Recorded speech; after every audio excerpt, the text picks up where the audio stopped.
of Georgia gave him. So the state of Georgia gave him an honorary citizenship. Please give me a minute just to.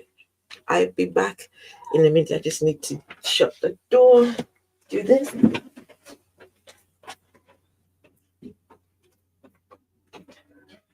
That's it. I'm taking your own picture. Okay.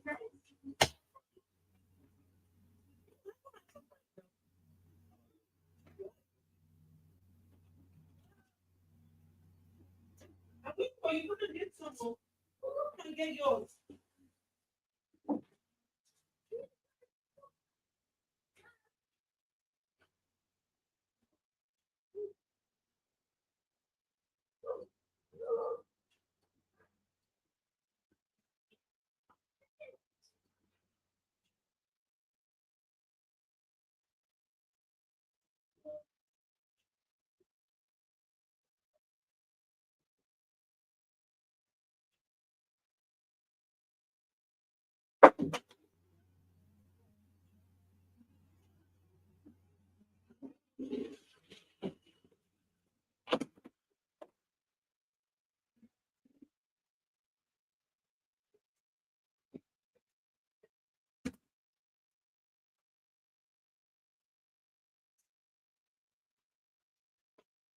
Hey Frankie, hello.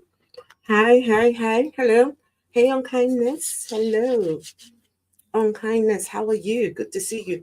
Guys, they are giving honorary citizenships to preachers online now. That's what we're doing now, right? You just start online and start shouting online, blah blah blah blah blah blah blah blah, blah. And guess what?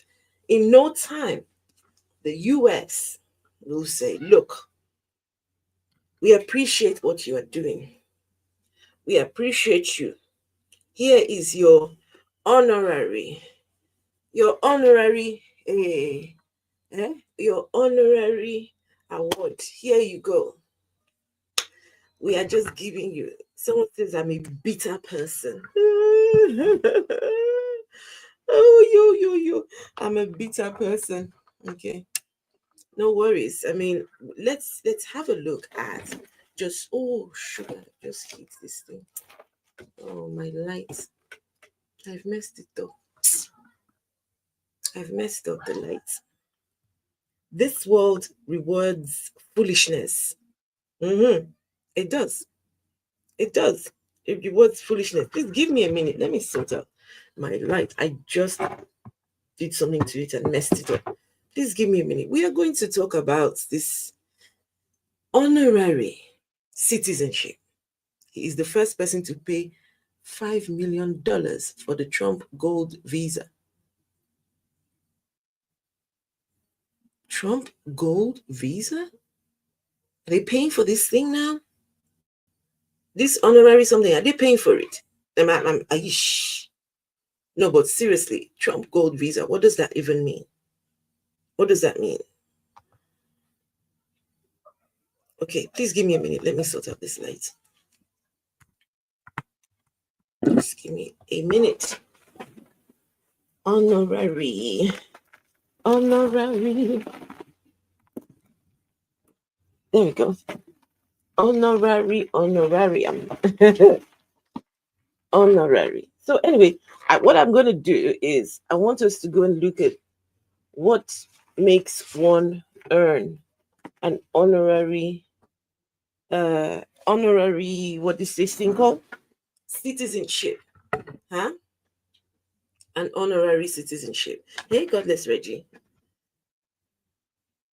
Wait, what does that 5 million you in, what does that mean? A waste of money. What does that mean? What does that even mean? What does that mean? So anyway, guys, the question we need to be asking is why? Why has this man been awarded this honorary, what do you call it? The honorary, thank you, Master 666. Why? I'm not understanding. I am not understanding this. Someone said, I'm a bitter person. Okay. Now, these Americans over here, they look at this person and say, for the work that you are doing, here, take an award. So my question is, what work is he doing? What work is Jerry Eze doing? What work? Can I show you the work that he is doing? Can I show you the work that he is doing? I'll show you. This is what they are giving awards for these days. Okay. So, but guys, I'm up for a debate. If you say, sis, I disagree with you. There's, he deserves it. Please, I would like to hear from you. Very respectful conversation. We don't have to, hate on each other. We can have respectful conversations without any name calling, without any fuss, hassle. We can have conversations about this. And I want to hear. I really want to hear. Okay, now I'm going to show you guys something. Okay, so this is him. You're going to watch him while he's praying and travailing. I think this is what they call this thing. Wait. What have I done to the sound?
Can you hear me now?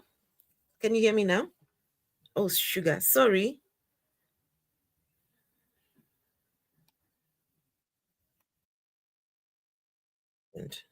Can you hear me now?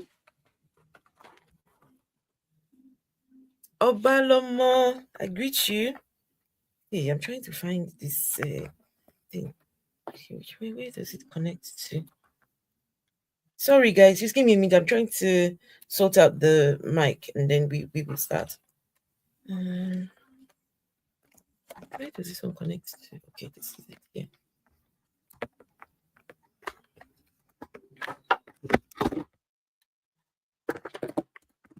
Okay.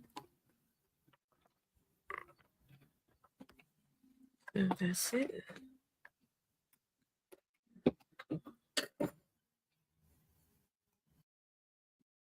Oh, too noisy. Chiniki. That noise is too much. Sorry. Sorry, guys.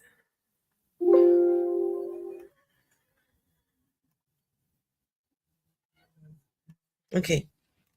I am good. And how are you doing, ma'am? How are you doing? I hope you're doing well. Aries, um, Aries, please if you give me a few minutes, I want to introduce this. Please just give me a few minutes. I want to just so that people understand what we're doing here. Yeah, please. I will bring you up, but give me a minute. Preferably, I want people who want, arguments. I want arguments, if anything at all.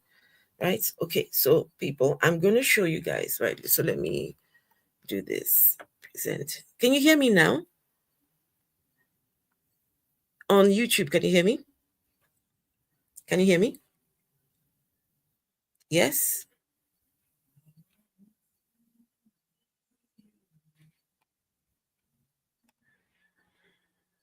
Yes, okay, fantastic. Thank you.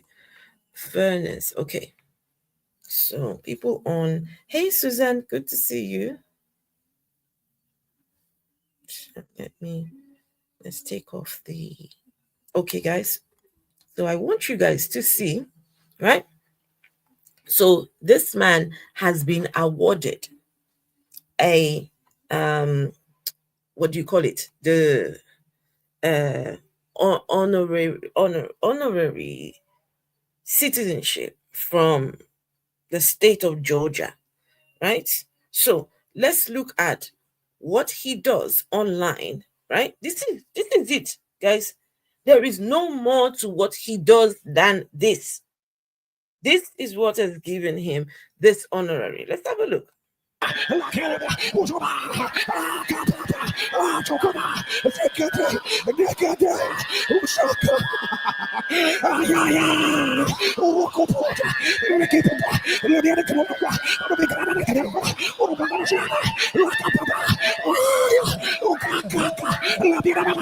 Glorify, glorify, glorify, glorify, glorify, glorify, glorify, glorify, Jesus, Jesus, Jesus, Jesus, Jesus. My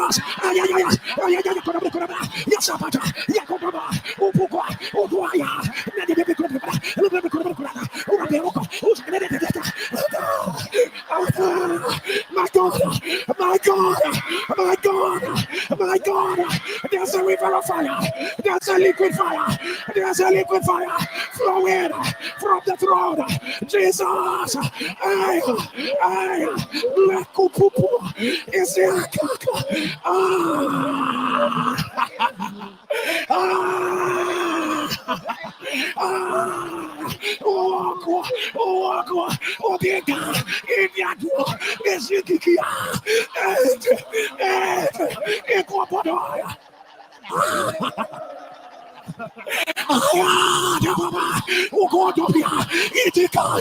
my God, my God, this is his fire, this is his presence. There's a one with of glory. My God, my God, my God, my God. Ujayana, Ubeke, Odolepe, Uzwadia Papa, Manedokura, Iadiakio, Uzuapo, Utumea, Idikia, Udualiakeda, Papa, Nano. Guys, so the question is the state of Georgia. The state of Georgia who are giving this award. I'm asking the question, why? They have been praying and praying and praying. And these people, what is getting better? Over 700, how many millions? 87 million people are currently living in poverty in this guy's country, in Nigeria. But yet, he goes over to the US and is awarded honorary citizenship for doing this. He kept talking about poop, ash cows, and no, ash cows, no. Huh? Just listen to him. I want you to listen to something he's going to say here. Thank you.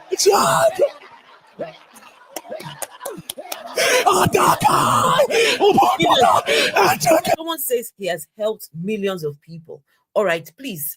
That person that said he has helped millions of people, please come. Please. Essential. I would like to hear how he has helped millions of people. Please. I would like to hear. I've invited you up. How has he helped millions of people? How has he helped millions of people? It's a question. So, Godless Reggie, you're saying that they can pay for this thing. Anybody can pay. or he didn't pay for citizenship. He was publicly honored as an outstanding Georgia citizen by a member of the Georgia House of Representatives during the NSPPD American Conference. Yes, okay. Outstanding Georgia citizen. To keep them in more darkness, enslavement, poorness. Exactly. So that person that said he has helped millions, please, I want to know, how has Jerry, well, Lizzie, it's not citizenship, right? But it said it's what? It's outstanding Georgia citizen. Even he himself was thinking it was citizenship. Hmm? Even he himself, he was thinking it was citizenship. But look at what he's doing. This. My God, my God, the water is rising, the water is rising. Jesus,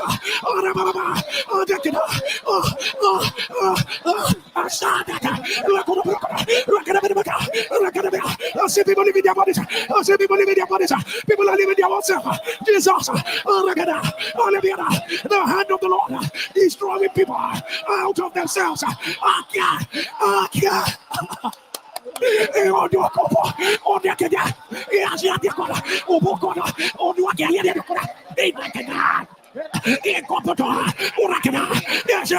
Yes, sir. Yes, sir. Eyes have been opened. Eyes have been opened.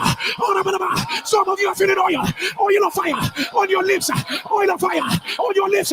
Oil of fire on your lips. Jesus. Jesus. Yes, sir. Yes, sir. Yes, sir. Yes, sir. Yes, sir. Oh, take care.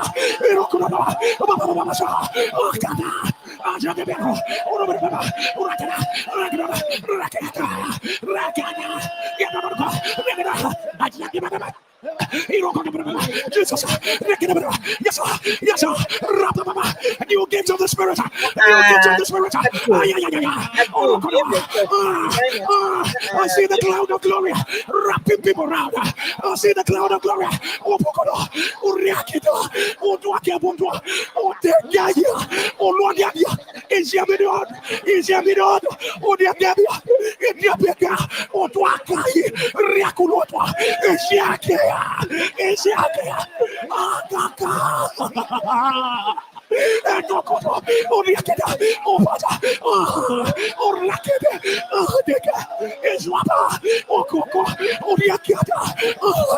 Yes, sir. Yes, sir. Yes, sir. Yes, sir. Yes, sir. Yes, sir. Yes, sir. Yes, sir. Yes, sir. Oh, God. Oh, God. Yes, sir. Oh, God.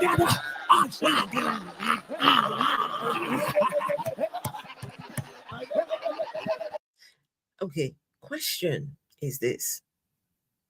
What does your problem that you have, the problem that you have, that this man is praying for you, huh? He's praying. They say he's helping millions. I want to know, what is the color of your problem? How does your problem look like?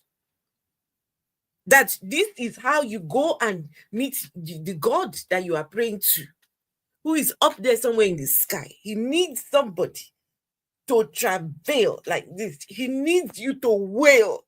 He needs you to do all of this before your God can hear you. Your God is wicked. Your God is wicked.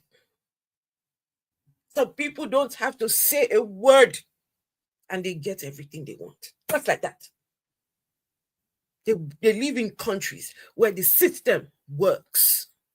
Nobody needs to shout to a sky daddy before the sky daddy can hear them. But look at this nonsense here.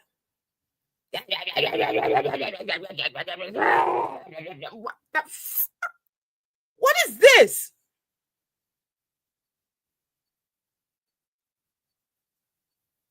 What is this? Said people prayed like this in the Bible, like Elijah. Who is Elijah? Who is Elijah? What's Elijah got to do with us? Who is Elijah? Is he your brother? Is he your uncle? Huh? Elijah who? What was Elijah's surname? Go on, tell me. No, you saw a name in the book. Elijah, he did this, he did that, he did. What's Elijah got to do with us? If Elijah prayed like this, so what? Now, we've been praying like this for 5 years. Let me ask, please, a question. Hey, Oli Rotsi, how are you, my lovely lady? I'm asking this question, please. Since Jerry has been praying these prayers, has Nigeria got better? Please, I'm asking a question. Please, I need answers. Since Jerry started praying these prayers, and thank you for the taps. I appreciate the tapping. I appreciate. Since Jerry started praying this prayer, has there been answers? Has Nigeria improved? Has Africa improved? Lots of testimonies. Testimonies. Which kind of testimony are you talking about? Papa Jerry, I could not get pregnant. I came to What God Cannot Do Does Not Exist program. And I went home and my stomach started growing. And now I'm pregnant. Hey, Pastor Jerry, look at my baby. Hey, this is my NSPPD baby. We dey pray, it dey show. We dey pray, it dey show. We dey nonsense.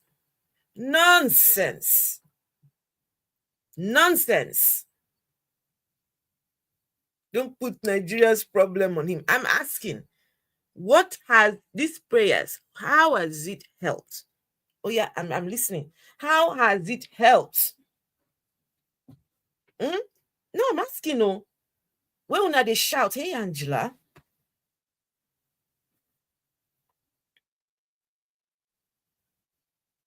Dama, I'm not trying to change anybody.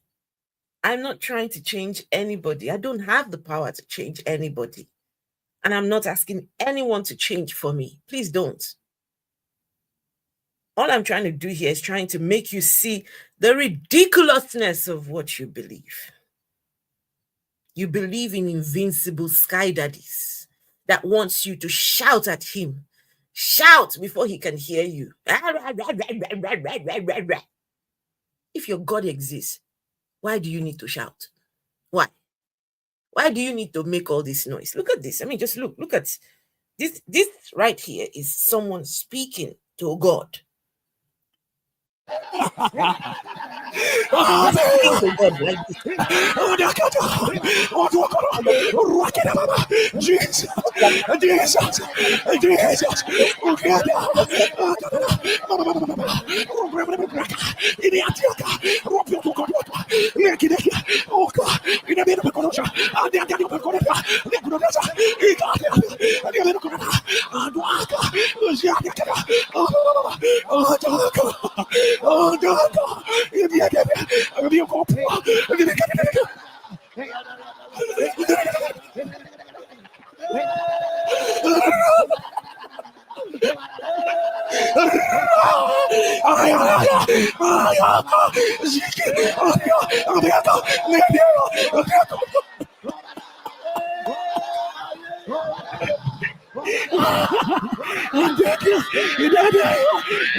So me, I want to know, right? So this God, right? He looks at all of this, and the God says, I am moved. I am moved to answer angels. Oh yeah, listen. I have heard the wailing and the shouting of Jerry and his buddies. Oh yeah, now run, go and give them presents. Go and give them miracles. Go and give them just, how does it work with your God? I'm asking.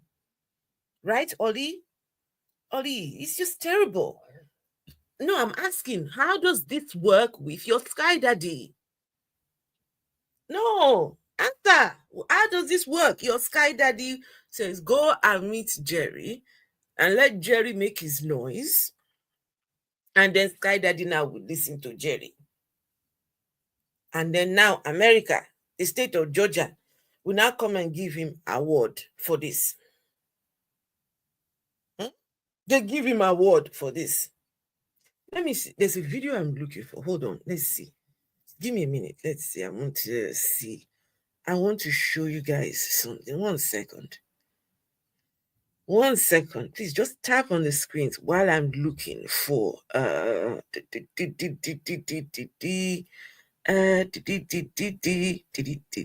just 1 second. Yeah, where's my profile? Right, go to my profile. It's a picture. Sorry, not picture, a video that I had here. Where is it now?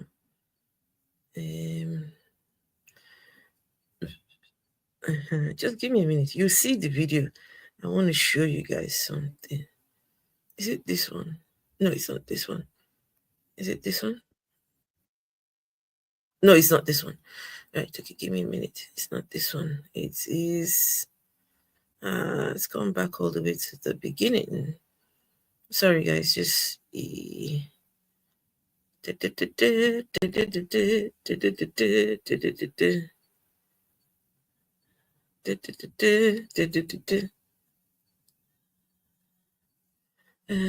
it this one? No, not this one. Not this one. Wait. Just give me a minute. I'll see. I'll see.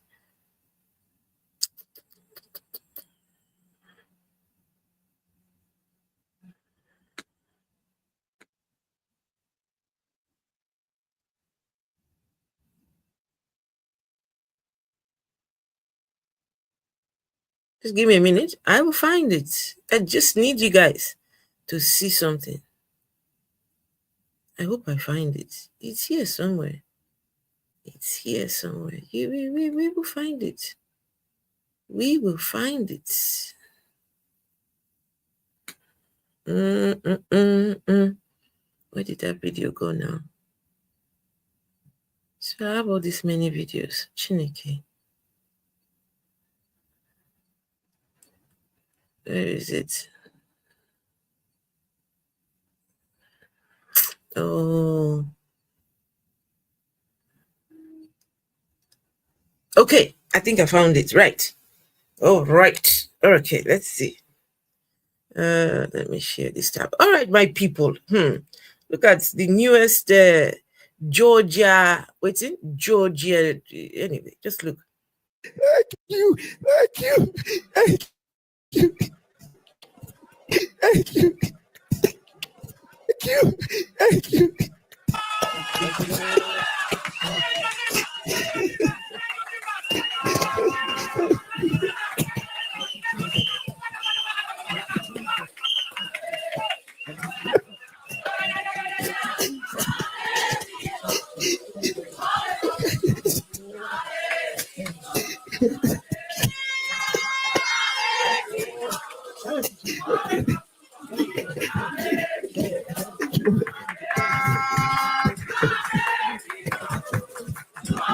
You guys see the beginning?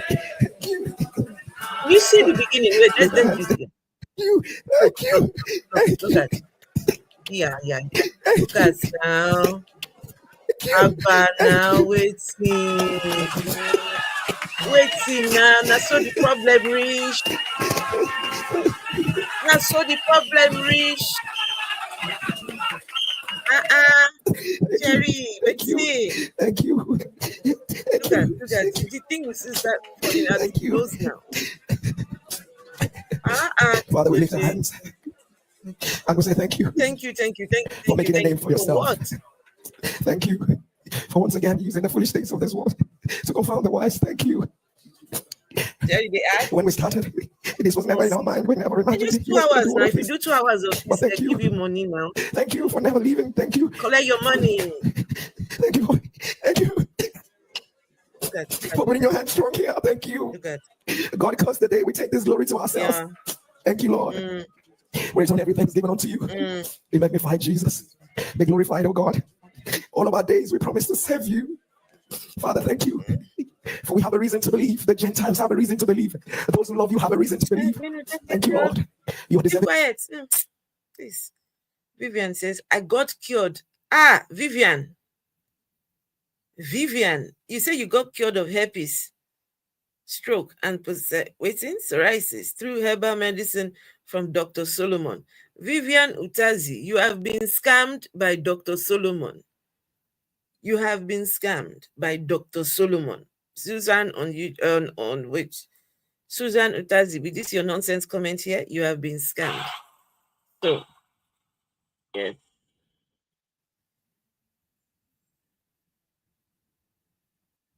Let me delete that nonsense. Dr. Solomon healed you of herpes. Dr. Solomon healed you of herpes. Okay, congratulations.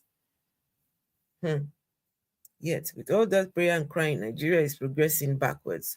Exactly. Let me show you guys the award ceremony from yesterday, right? He was given the award. Let me show you so you guys can actually see. Right, so let's do this. Let's go to history. And if we go to history, sure. You know he was in America, right? So they went to do crusade. And I want to show you guys the healing that these people said they received when Jerry Eze landed in Atlanta, Georgia.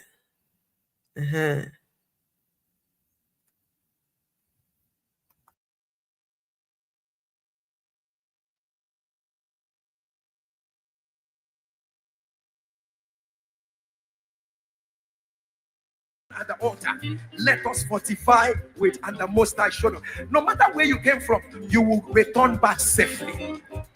You will return back safely. Nothing missing and nothing broken. Okay, wait a minute. Something.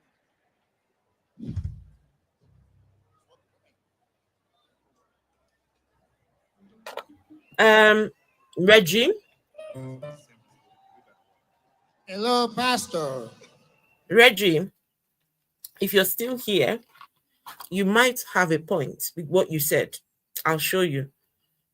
So, it looks like this guy is balding. So it looks like Jerry is balding, right? So if you look, you saw it? Okay, yeah, look at it. Taking over the stadiums again. He's definitely balding. No, you didn't. I said Jesus is taking over the stadiums Going again. bald. Look at your neighbor. Tell your neighbor. Oh, please, uncle, please. Great, awesome woman of God. Love you big time. Thank you for loaning me to God. And I want to say to each and every one of you, I love you from the depth of my heart. Remember what I said to you about being on the altar. On Monday on the altar, people of God, we are hitting it hard with, and the Most High showed up. So you finish a conference like this, there is no power on hell that should stop. So you mean after you finish this conference, you are still going to go on Monday to go and do another one, and the Most High showed up? So the Most High has not showed up yet. He's going to show up on Monday. The Most High hasn't showed. So with all your miracles and everything you all have received here, the Most High on Monday will still be showing up. This is the problem with this kind of ideologies. Look, there is never an end to your prayers. There's never an end to your asking and begging and just looking for this God's favor, looking for something from this God. There is never an end. You ask today, you will still go and ask again tomorrow. You go and ask again the next. It's like, when will you think stop? Now on Monday again. You from being at the altar. You've been in Let America, us eh? fortify with and the Most Oh, High shoulder. No matter where you came from, you will return back safely. You will return back safely. Nothing missing and nothing broken. Okay, wait a minute. wait a minute. Wait a minute. Wait a minute. Wait a minute. Wait a minute. Mm-hmm. Wait a minute. Hello, Pastor.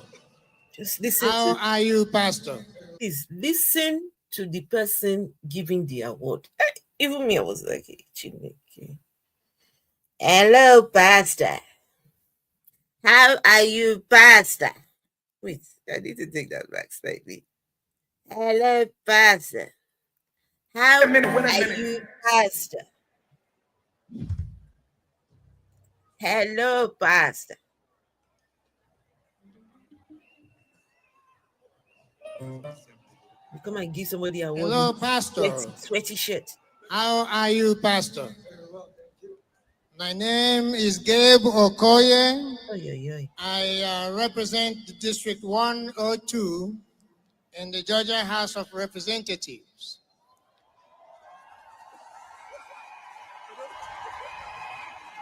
Hey, okay. Hello. I am here on behalf of the state of Georgia to welcome you to Atlanta. You, on behalf of the state. Wait. Why is this looking like a surprise? Is it, was the state of Georgia trying to surprise Jerry? Please, people that live in the state of Atlanta, Georgia, is this the plan? Or did you all come together? Was there a referendum? Did you all come together and agree? Okay, you know what? Pastor Jerry is coming to Atlanta, Georgia to come and use our stadium. Now we should. I know the rep is African. Yes, apparently he's one of the people in the, what you call it? What do you call that? People's Senate? Is it Senate or what? I don't know. So, hey, Ambrosia, good to see you. Bunch of scammers. Look at them. Hey, in fact, you guys need to hear. If someone like this come and give me a word, I won't take it though. I will say, no. I don't trust this thing you're about to give me. The thing no get, make brain at all. The thing no make brain. Wait, hello, Pastor. I am Okoye, and I've come to give you Let us fortify with and the Most High shoulder. No matter where you came from, you will return back safely. You will return back safely. Nothing missing and nothing broken. Okay, wait a minute. Wait a minute.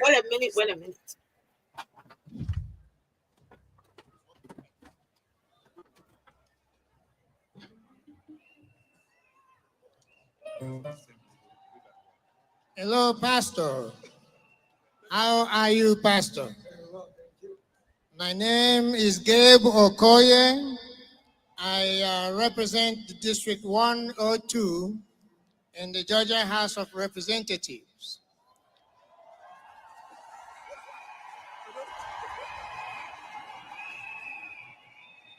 I am here on behalf of the state of Georgia to welcome you to Atlanta.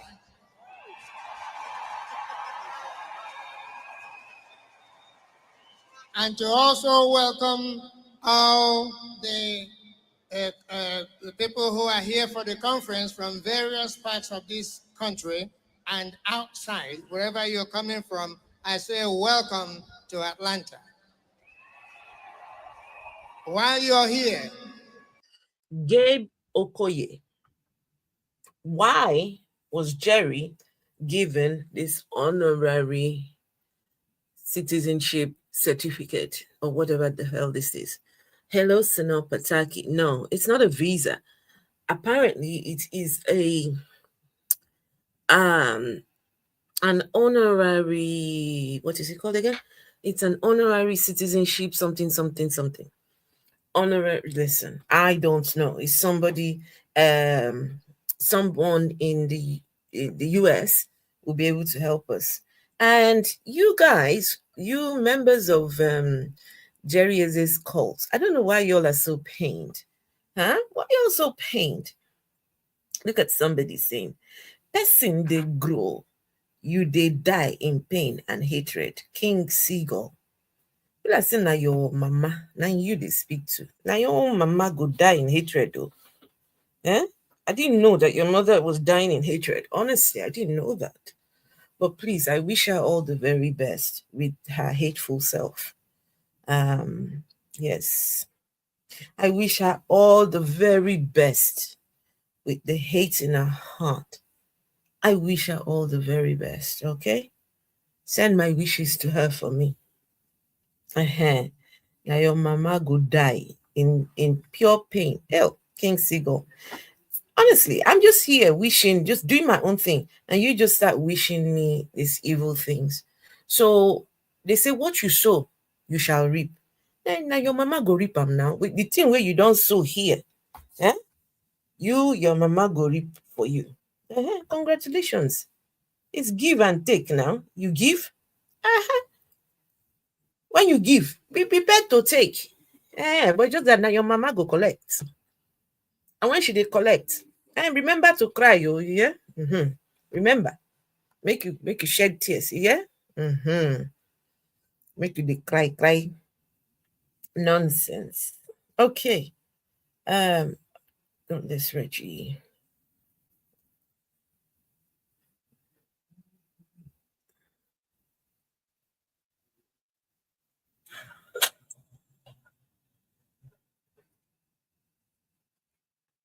You got this, Reggie? Yes, I'm here. What's going on? No, it's not. No, you requested? Yes, because you said an American can explain it, and I surely can. All right, go on, please.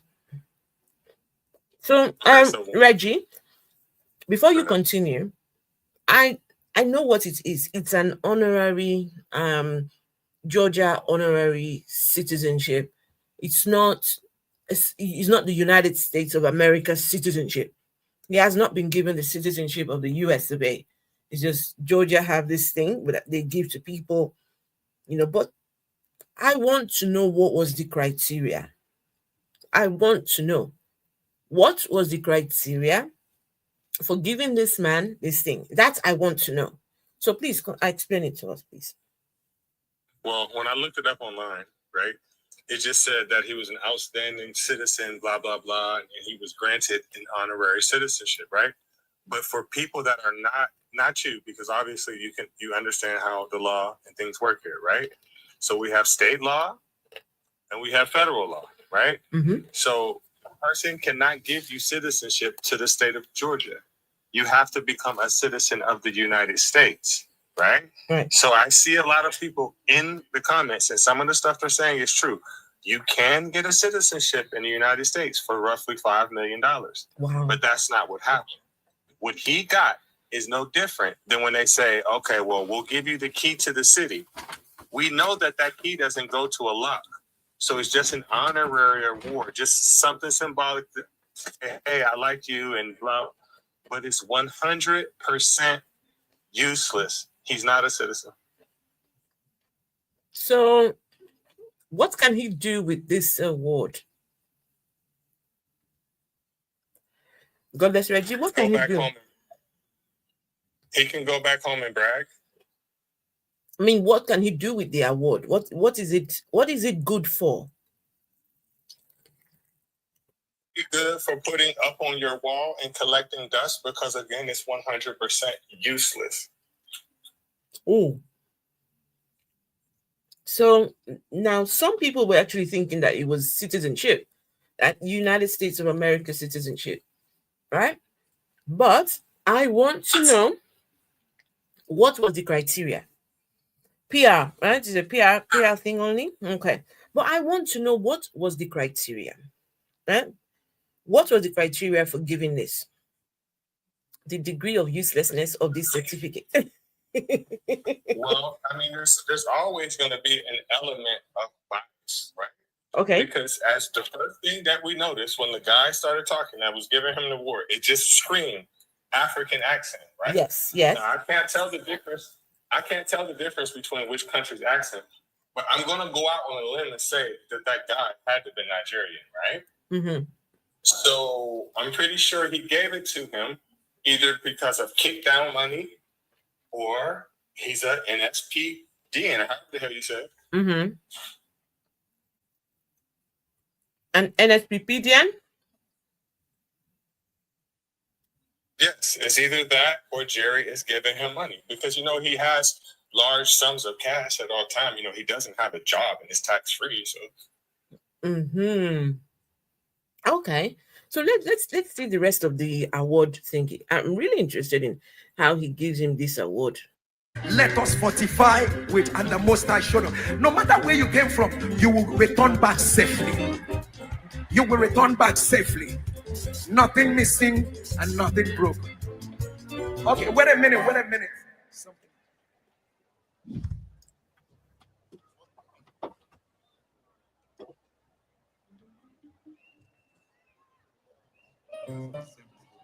Thank you, Susan. Hello, Pastor. How are you, Pastor? My name is Gabe Okoye. I represent the District 102 in the Georgia House of Representatives.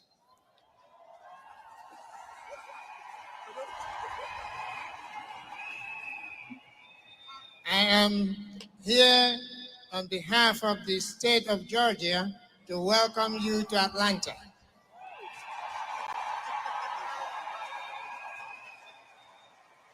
And to also welcome all the people who are here for the conference from various parts of this country and outside, wherever you're coming from. I say welcome to Atlanta. While you're here, with all the blessings you've gotten today, please visit our tourist attractions. You will love them. But Pastor, on behalf of the state of Georgia, we have a recognition from the state of Georgia as a whole.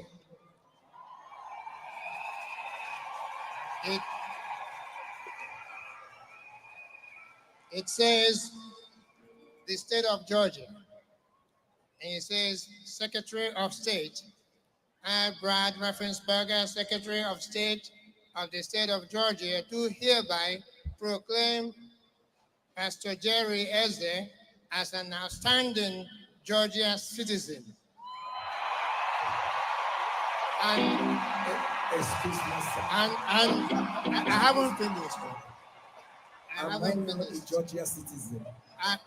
Let me finish. And then it says, may this outstanding citizen be afforded every courtesy as a goodwill ambassador from Georgia in his travels to other states. So did you guys hear Jerry asking him, so does this mean I am a citizen? Did you hear that? Let me take it back. Did you hear him ask, does this mean I am a citizen? Hold on. Let's just hold on. It says the state of Georgia. And it says Secretary of State. You might be joking. Brad Raffensperger, Secretary of State of the state of Georgia, do hereby proclaim Georgia Pastor Jerry Eze as an outstanding Georgia citizen. Outstanding citizen. And I haven't finished.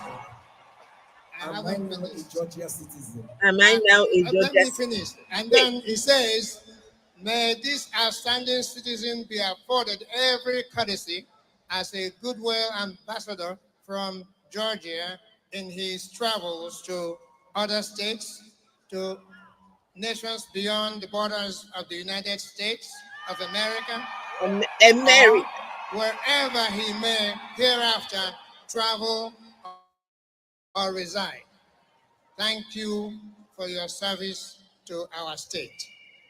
On behalf of the state of Georgia, Pastor, this is for you. And Pastor,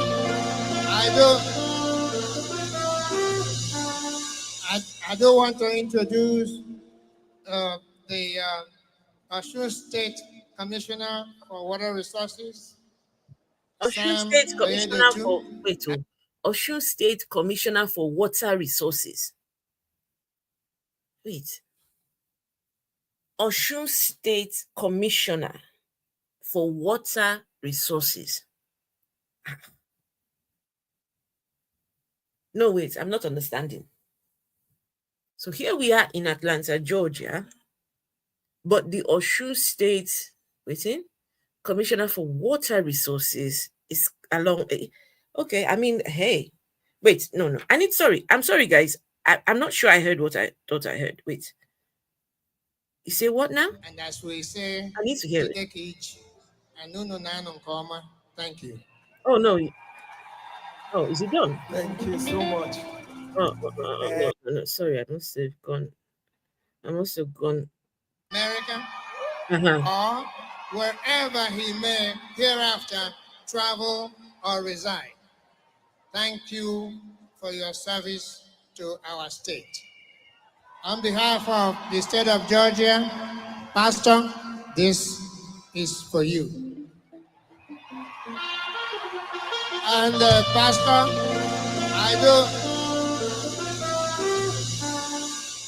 I do want to introduce the Osun State Commissioner for Water Resources, Water Resources. Sam. Osun State Commissioner for Water Resources. I want everybody to take in context. If you've never been to Atlanta, right?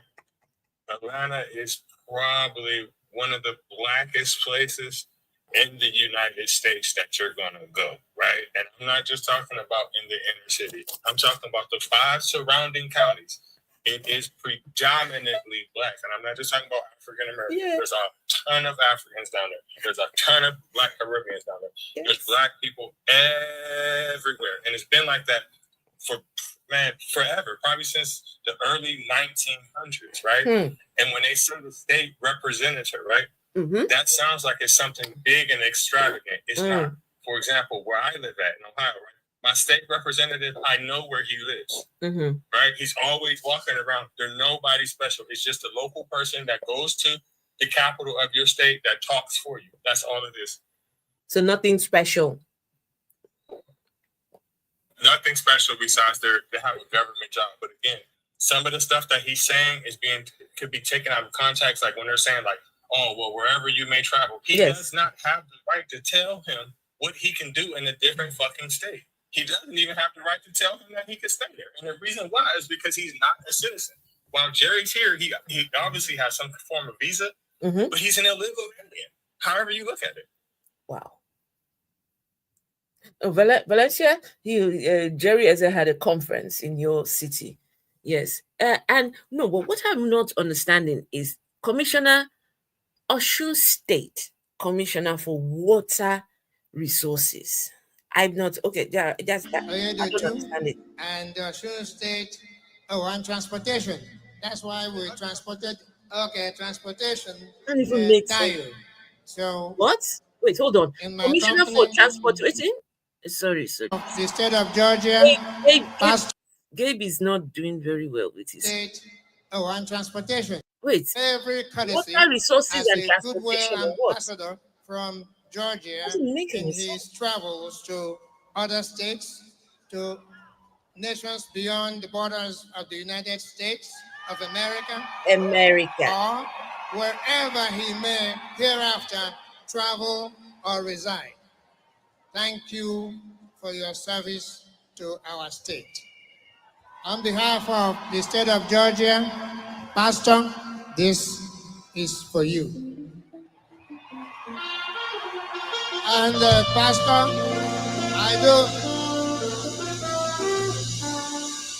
I do want to introduce the Osun State Commissioner for Water Resources, Sam Oyedetu, and Osun State and transportation. That's why we transported, transportation dial. So in my company, we have come to say, welcome, and as we say, Jidekich, and Nuno Nanon Koma. Thank you. Thank you so much. I just saw what was written there as an outstanding Georgia citizen. So I am now a citizen. Thank you so much, America. I appreciate this. May God bless you. May God honor you. This is not why I came, but now that it has come, to God be all the glory. To God be all the glory.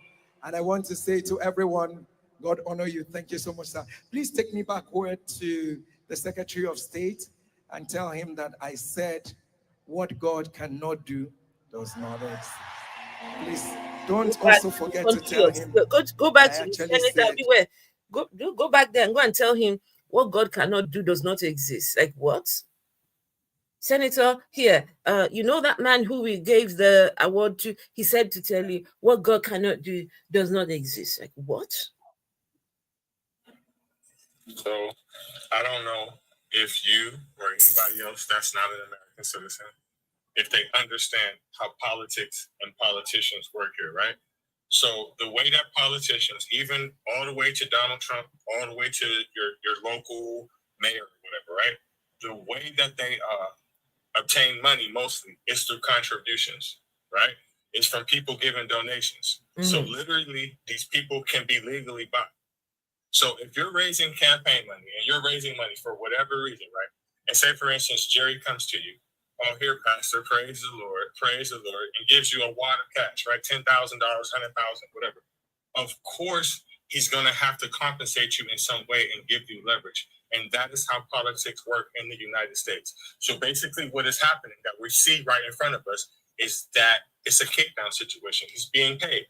So to answer your question, if anyone wants to know why he's being awarded this award, I can guarantee you that it's because of some type of political contributions, for sure, one way or the other. Whoa. That one is serious. So.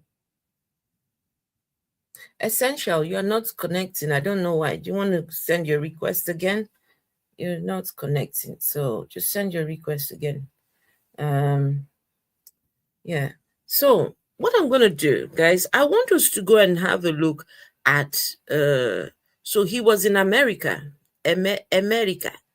So let's go and see what was it that, you see, he traveled all the way from Nigeria to America. They said, come with all your problems. God is waiting to meet you at the American conference.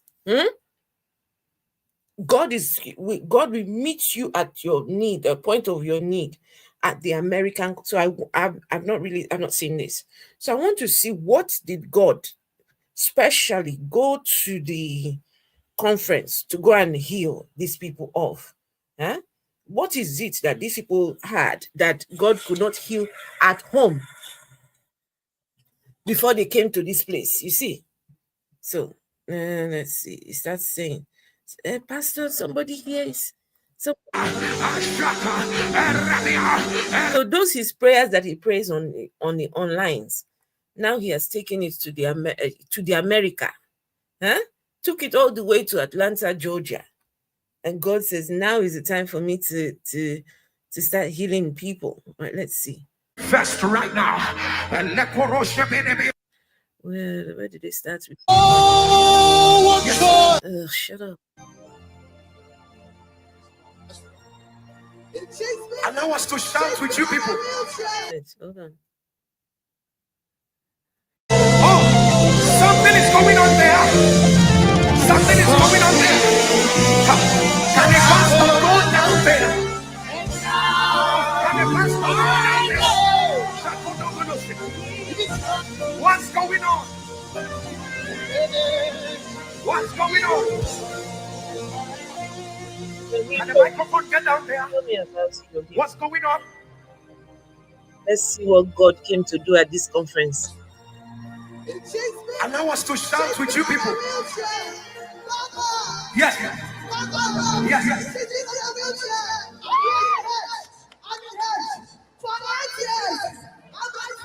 Okay. He was in the wheelchair. I can see. Yes. Where is the wheelchair? Where is the wheelchair? Where is the wheelchair? Can you lift it? Can you lift the wheelchair up? She's in on this wheelchair. Can you Yes. lift the Another wheelchair one. up? Another one. Papa. Now, Another that's one. a brand How new many years? wheelchair. How many years? Come on, stop it. How many years? 8 years. 8 years. Can you lift the wheelchair up? Is it the Can same you lift the person? wheelchair? Is it the This same is the person? wheelchair. Is it the same 8 person? years. Pastor, is it Look the at same the person or two wheelchairs. persons? 2 persons, yes, Papa. Please. Two That persons. blue one, that 8 blue years. one, 8 years. it 2 looks of them. similar. Yes, Papa. Atlanta, are These you quiet? wheelchairs look similar. Yes, sir. My friend has a wheelchair. You should see it. That thing is proper motorized. Huh? When you see that wheelchair, man, you just press some buttons, the thing, moves it. I don't know yet. It's a wheelchair now. That thing she has is a wheelchair, yeah. But that blue and yellow wheelchair, why do they look brand new? I'm just saying, no. I'm sharing my opinions. Why do those wheelchairs look brand new? And secondly, look very similar. In America, those kind of wheelchairs, I mean, okay. No, wait. Sorry, guys. I need to see those wheelchairs again. Let me ask you a question. Please ask. So, are you aware of both times that Trump was in office of the sanctions that he put on particular countries? Particular countries. The travel? Yes. The travel bans? Yes. Okay, so you know that one of those is Nigeria, right? Yes. Okay, so my question to you and anybody that's Nigerian watching this right now, right? Mm-hmm. How is it that Jerry, of all people, can come here whenever he wants to, right? As you see the video, right? Mm-hmm. He's clearly here. Mm-hmm. So there's people that's in the comments that's saying, like, we need to put some proof with that. If that's not the proof, what more do you want? And if you think I'm lying, apply for a visa to come to the United States. And I promise you that you are going to get denied. And the reason why you're going to get denied is because particular people don't want people that look like me and you here. But they let him in. And the reason why they let him in is because he generates money. Right? So he's paying for the shit.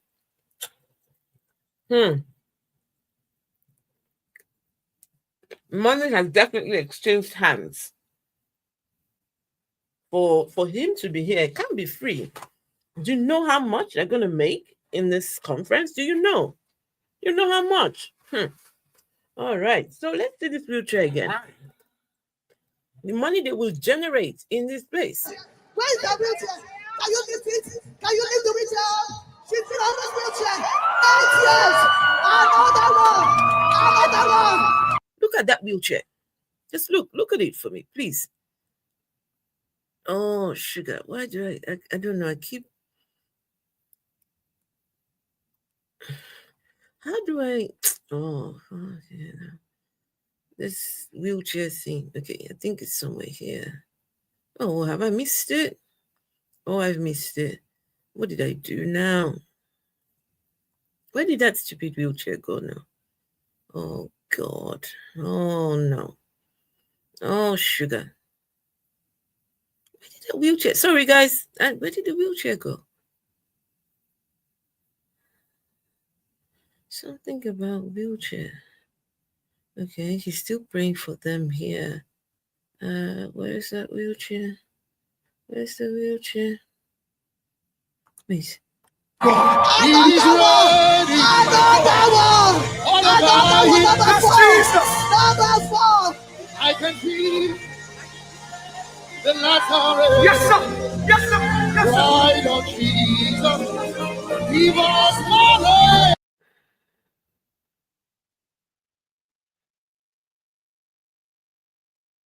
Oh, something is coming up there. Something is coming up there. Can the pastor go down there? Can the pastor go down there? What's going on? What's going on? Can the microphone get down there?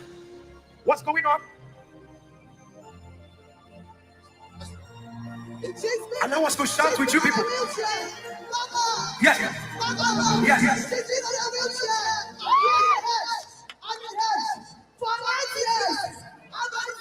Okay.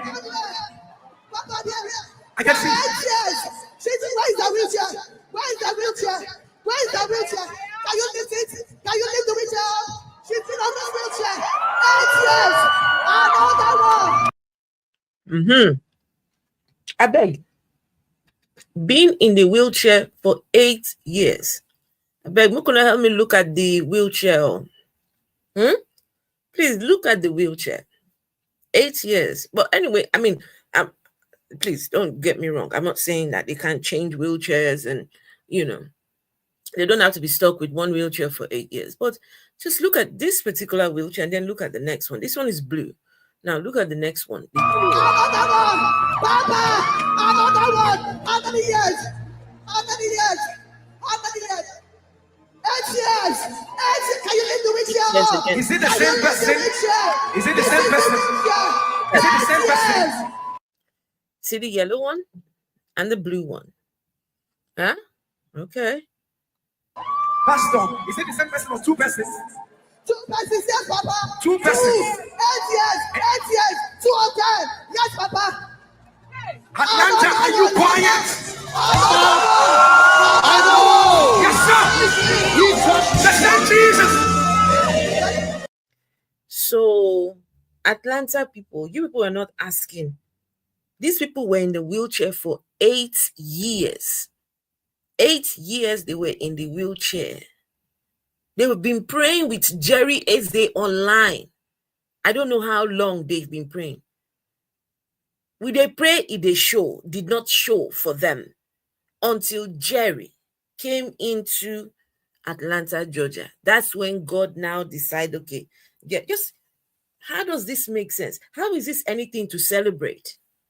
If anything, your God allowed these people to be suffering for 8 good years. 8 years suffer. If Jerry had not come with his entourage, Anyway, we've got someone came up here, right? Pastor Rankin, I agree. Stage managed. These are staged. What's your name? Your hero. Hello. Your hero. Do you want to unmute your mic? Yeah. Right. Hi. Good evening from the UK. Good evening. Yeah. I saw this video earlier online today, and my concern is the gullible people who still accept these things. And if people rise to the real truth, I think most of these guys will face out. It's because people still give them audience, people still go to listen to them, and where we are in the world today, we've gone past the era of sitting down to wait for miracles.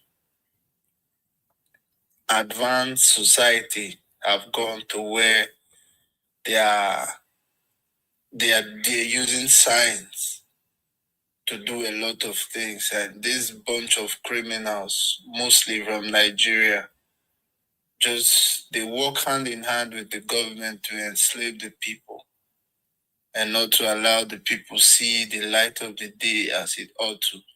Because somebody you're telling to wait for miracle does not believe that they have the capacity to go out and do anything for themselves, which is very bad. In a sane society, even a disabled person is able in a way. So for me personally, sometimes I see this. I'm a Christian myself, but sometimes it leaves me baffled because it's not helping us. It's not doing any good to us as a people, our minds and everything. It's just not right. This guy right here, currently, he earns a lot from the internet. So if It's about citizenship. Trump opened up citizenship by investment. I think is 100 million USD. 100. It was 100,000 USD. I have No. to. No, it's $5 million. $5 million. Yes, and this guy earns that. He gets that online. He earns that online. 5 million US. Most of these guys, they hold services and they take offerings from people who don't even have. Imagine in a country where people barely can afford what to eat. Churches are holding 5 services and they're taking offerings for all. Right. So, isn't that bad in itself? It is bad. And can I quickly ask you? So you said you're a Christian. Yes, I am. Would you call yourself a proud Christian? Yeah. The Bible said the entrance of thy word giveth light. And my Christianity and conviction is to the degree of how much I know God. I preach myself. I preach to people. So to the I degree know that you preach because you long-winded. So wait, hold on. So the degree to which that you know God, yeah? Yes. How can you know a God that you've never seen before? Well, it's about a personal relationship. You can have a personal relationship with someone you haven't seen face to face, but That's not you possible. have a communication with. That's not possible.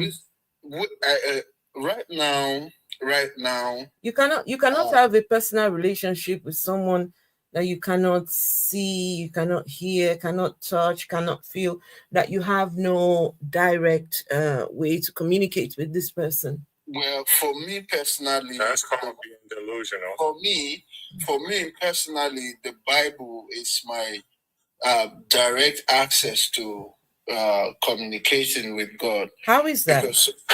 But that's a one-sided situation. You're talking to your damn self. What she's saying to you is nobody's talking back. So when you're talking about you have this one-sided relationship, I like to tell people, ever since Players Club came out, the movie, I've had a relationship with Lisa Ray. Now, she doesn't feel like that, but I feel like that. So you're just as delusional as I am because nobody's talking to you and you're talking to yourself while reading a book. Yeah, in a way that's true, but you still have to understand that we grew up with this thing. We were taught. I did. You don't think I did? My last name literally means the servant of Christ. It's the same thing here. But the difference between me and you is I don't want to have a personal relationship with no man, and I don't want to be the bride of Christ, but you do. Yeah, I cannot even condemn everything in totality, but I feel the right thing should be done when it's right.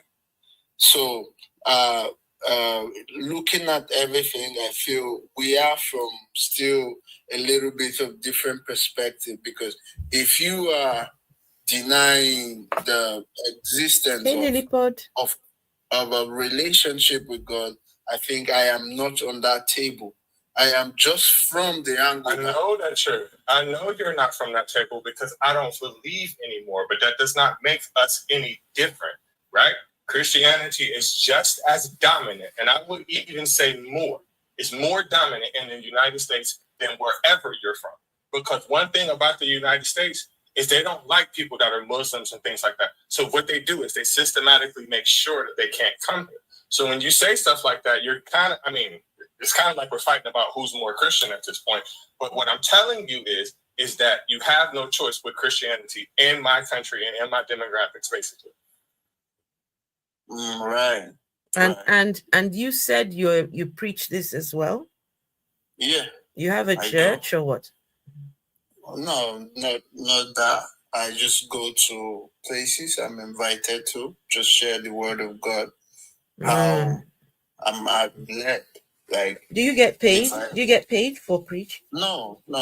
So it's Preaching, usually free of charge to preach? yes, it's for me. It's an act of charity, so it's not something I get paid for. I have my job. I work.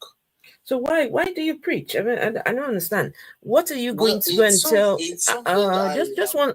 One second. I'm just curious. The questions I'm asking are I'm just curious. So you believe in this God, right? Yeah. So, and now this God, you have no evidence that this God actually exists. You have no evidence, but you believe. What you have is just a belief that you're carrying with you, right? Okay, just one second. And so now you're going about to go and preach about this God.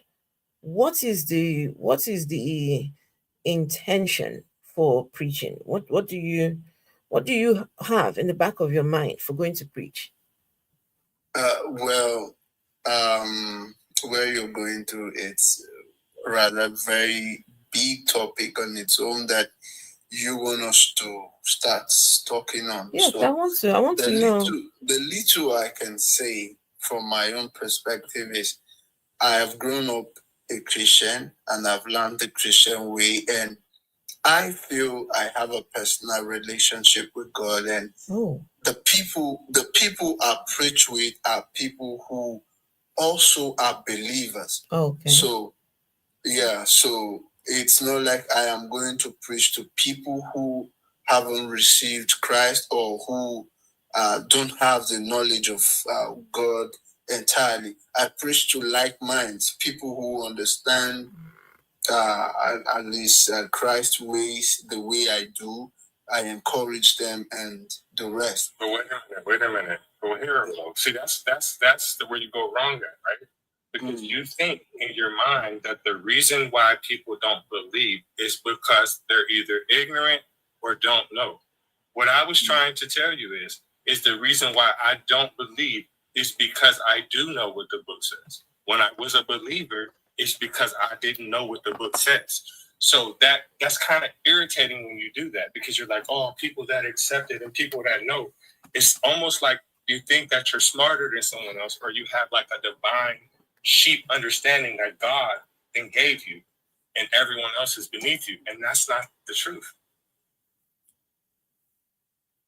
Well, that's not correct in totality, because I can't share. I am just be privileged to go out and share the word. Not that I'm sharing. There might be people who might be vast in scriptures more than I do. But if I get the opportunity to go out there and share the word, then I just speak from the inspiration that I get from God, and it's to talk to people. It might just be one word I'll say, and it might be the difference. I'm not going there to tell people about what's not going to happen. Moreover, I live in the UK, and certainly the way everything is done here regarding Christianity and everything, it's totally different. So you just come here to tell people about the relationship with God, just keep the fire burning, not coming to tell them, pray that you get a car, no. Pray that you get a house, no. Those are. Wait a minute though. Why are you always telling everybody to have a personal relationship with this God? At this point, he's up there like with Will Chamberlain. He's like a gigolo or something. Like, he got men, he got you, he got women, he got children, he got everybody. Why do you all want to be in a relationship with a zombie? I don't understand. Well, I must say that the depths where you are trying to take me right now, I don't think I am really prepared for that. No, we're not trying to take you to any depth. Just a question. There was something you just said just now. You said here in the UK, they preach it different. So are you saying that the religion is practiced different wherever you go? So when you're in the UK, Yeah, It's a different. It's a different. It's a different. Wait, hold on.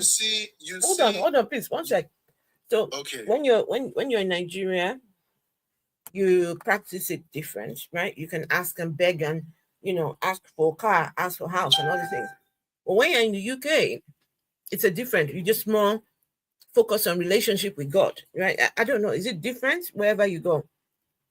Well, I am not saying it's different everywhere I go, but when I was in Nigeria, not me personally, but what I grew up around was people preaching prosperity messages, which were like, they were the catch. Everybody wanted to hear, I will get rich tomorrow, I'll buy a car tomorrow. But when you get to where those things no longer matter, like, for instance, you don't have to pray over things that you can walk and get, like back in Africa, back in Nigeria, they make you feel like buying a car is a miracle. You need to start praying for you to own a car. But as time progresses, you discover that everything you were told were just doctrinal errors because you weren't really in the Bible yourself. So here you open the Bible to the people. You're not just preaching why you just how you're feeling or what you want to put in your pocket. You're preaching out of the scriptures. Like, out of the scriptures, you're reading out to the next person. However or whichever they decide to analyze it is left for them. You're not telling people what to do. Can I ask you then, which church in Nigeria would you say is preaching the right doctrines? Well, the one who's preaching something close to what we have here is Abel Damina, but in Nigeria he looks like he's a fool. Because so are you saying that all the Nigerian preachers, all the Nigerian churches is just one person who's close to the truth? Just one person? Well, right now, everybody in an era where everybody is centered on money, he's the person who's telling people. Imagine where somebody. We can't hear you, your hero. We can't hear you. Like somebody's telling you to bring, you will bring project offering, you bring first fruit, you will bring this, that, like different like series of offerings they're asking you to bring. And funnily, this guy was also one among those people that did all that. Before he, I don't know, sweet by and by, he has reverted to telling people the truth that, bro, that's just a different sales tactic, bro. He's just not asking for tithes now, but he's still getting his bread. What are we talking about? He's still asking for donations. What are we talking about? Listen. So hold on. You said he was preaching the false doctrine before. Well, listen. No, your hero. You said he was preaching the false doctrine before. He was preaching the prosperity doctrine. So how do we know now that he's now preaching the right doctrine? Because everybody's after him. So that's how you know. When everybody's after you. He's telling people, listen. No, I'm asking please help me. Help me, your hero. So when everybody is after you, that is an indication that you've got it right with God. No, let me explain something. I want to know, how do we, if for over 30 years, Abel Damina was preaching the false doctrine, how do we now know that it's now that he's preaching the right doctrine? For 30 years, preach the false one. So how do we know now? Let me say Thank you. Right. Let me say this. For instance, myself, I can be okay, maybe I was a prosperity preacher, and it got to where maybe I got settled. Let me use that word, like I got settled to where at least I'm no longer dependent on people for what I will eat or how to sustain. Right, with him too. Listen, he didn't got enough money, so he can sit back and relax now. We call it right now he has the money to do whatever. Listen, someone who is just coming up can go and preach that kind of message. An upcoming preacher can't preach that kind of message. That person will go broke, go hungry. Trust me. Lilliput? It's a business. Lilliput? It's a business, yes. Lilliput. I have a question for you. Your hero. You said you preach the same prosperity gospel at some point. Yes. Well, I never said that, but I said I grew up listening to that. No. Just now you did say. Yeah, I thought I heard you. I thought I heard that too. That you were preaching it as well. Never a prosperity preacher. That's what I thought I heard just now. Until you could afford to get things by yourself, you didn't have to depend on anyone. Listen. What I was trying to point out is, if I was preaching against tithes and other things, I will go broke in Nigeria, right? Yeah, but because I am where I understand how the system works, I work. Most pastors in Nigeria, once they have a congregation of 20, they go into full-time ministry. They don't have a day's job they're doing. They're depending on their members to feed. That's true. But that's true. But you know what that means? That means that you're a hater, right? You just not because they're successful at pimping and you not. You still got to have a job. Here in the United States, we call you a chili pimp, which means you need to get your weight up, which also means you need to do better. So you need to scam a little bit better than what you're doing instead of talking down on the next preacher because y'all both comments. Oh my God. Yes, I greet you. Yeah, good evening. Welcome, Eris. Good evening. Yeah, thank you, Adam. Please, I have a question for the preacher in the box. So I just want to, but before I even ask the question, let's talk about the topic about the Eze, right? So this guy to me is a faithful and he's doing the job perfectly, and I will explain why. So these people who has brought the religion, at a point they find out that let's use the same people to get the interest of what we want. Like let them use the same people to achieve their goal. And that's why when you see they were trying to attack Ibrahim Torre, they have to use someone with the same skin color, lime gain. Right, so here is stay on topic, please. Yeah, I'm just giving an example. I'm going back to the topic. Don't worry. Okay. So now comes to Abel for him coming to Jerry for him to get this honor or whatever it is they're giving him this becoming a citizen because he's doing the job like he's supposed to. To use the same. Now they don't force you to become a Christian or religious person because they already done that long ago. So now it is already in the mind. They were trying. They've captured the people's mind, and once they're able to capture few people's mind, then others can also be manipulated. You can imagine how many, hundreds of thousands of people that this particular pastor is capturing their mind for the whoever is doing the work for maybe the people that brought the religion or something. But don't forget that this religion is nothing but a tool to scam, a control, and all of that.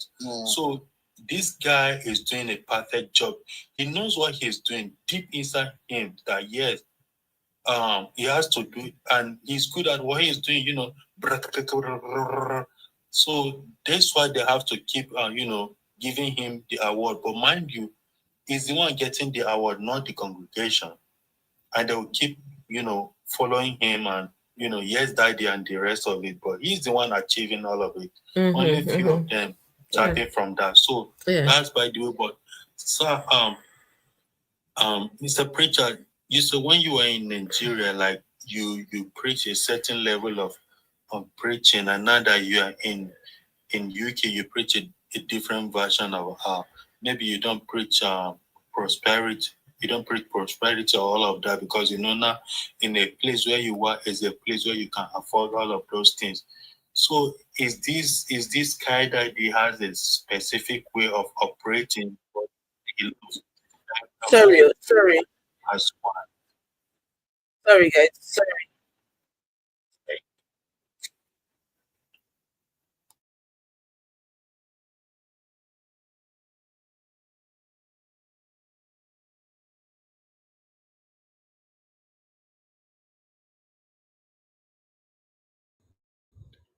Is it like Sky Daddy is a different person in Africa? Is a different daddy in Europe and the rest of it?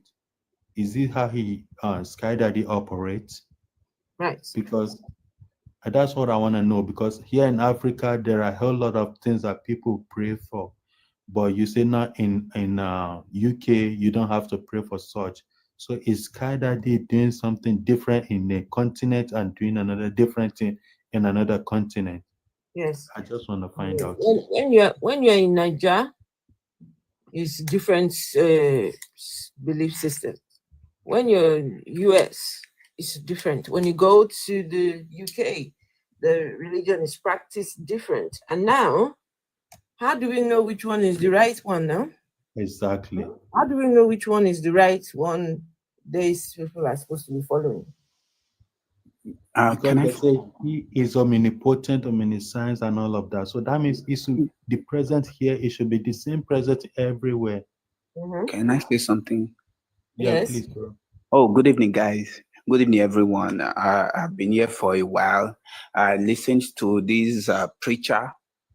Actually, the thing is, I expect religious people to be, no offense, liars, because people that believe in lie and hold it so dear to their heart, like their existence, believe in it. It's obvious that lie is all they believe in. You know, people that will tell me that they believe that there was dragon in the Bible, or that donkey spoke in the Bible. People that believe that, I expect lies from them. And Mr. Preacher did it earlier on, because Mr. Preacher, when talking, said that he used to preach prosperity gospel. Thank He said mostly when he was in Nigeria. And then when he got to UK and he had no too much need for bare necessities anymore, that he started thinking of relationship with God. He said that. I heard it. The same reason why I asked my question. The same reason I asked my question. And then he came back to lie that he did not say that. And he came with an explanation and everything. But I heard what I heard. Sir, it is the same. It is the same. My God. This is, I am not like Three of us cannot hear wrong. I'm sorry, I am not a hypocrite. And the reason I left Christianity was because of hypocrisy. I realized. Oh my God. Please come back. Please come back.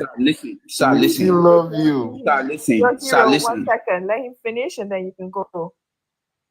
If you want to do this back and forth, I will ask you questions. You are a preacher, so there are things you should know that maybe a lot of us here do not know.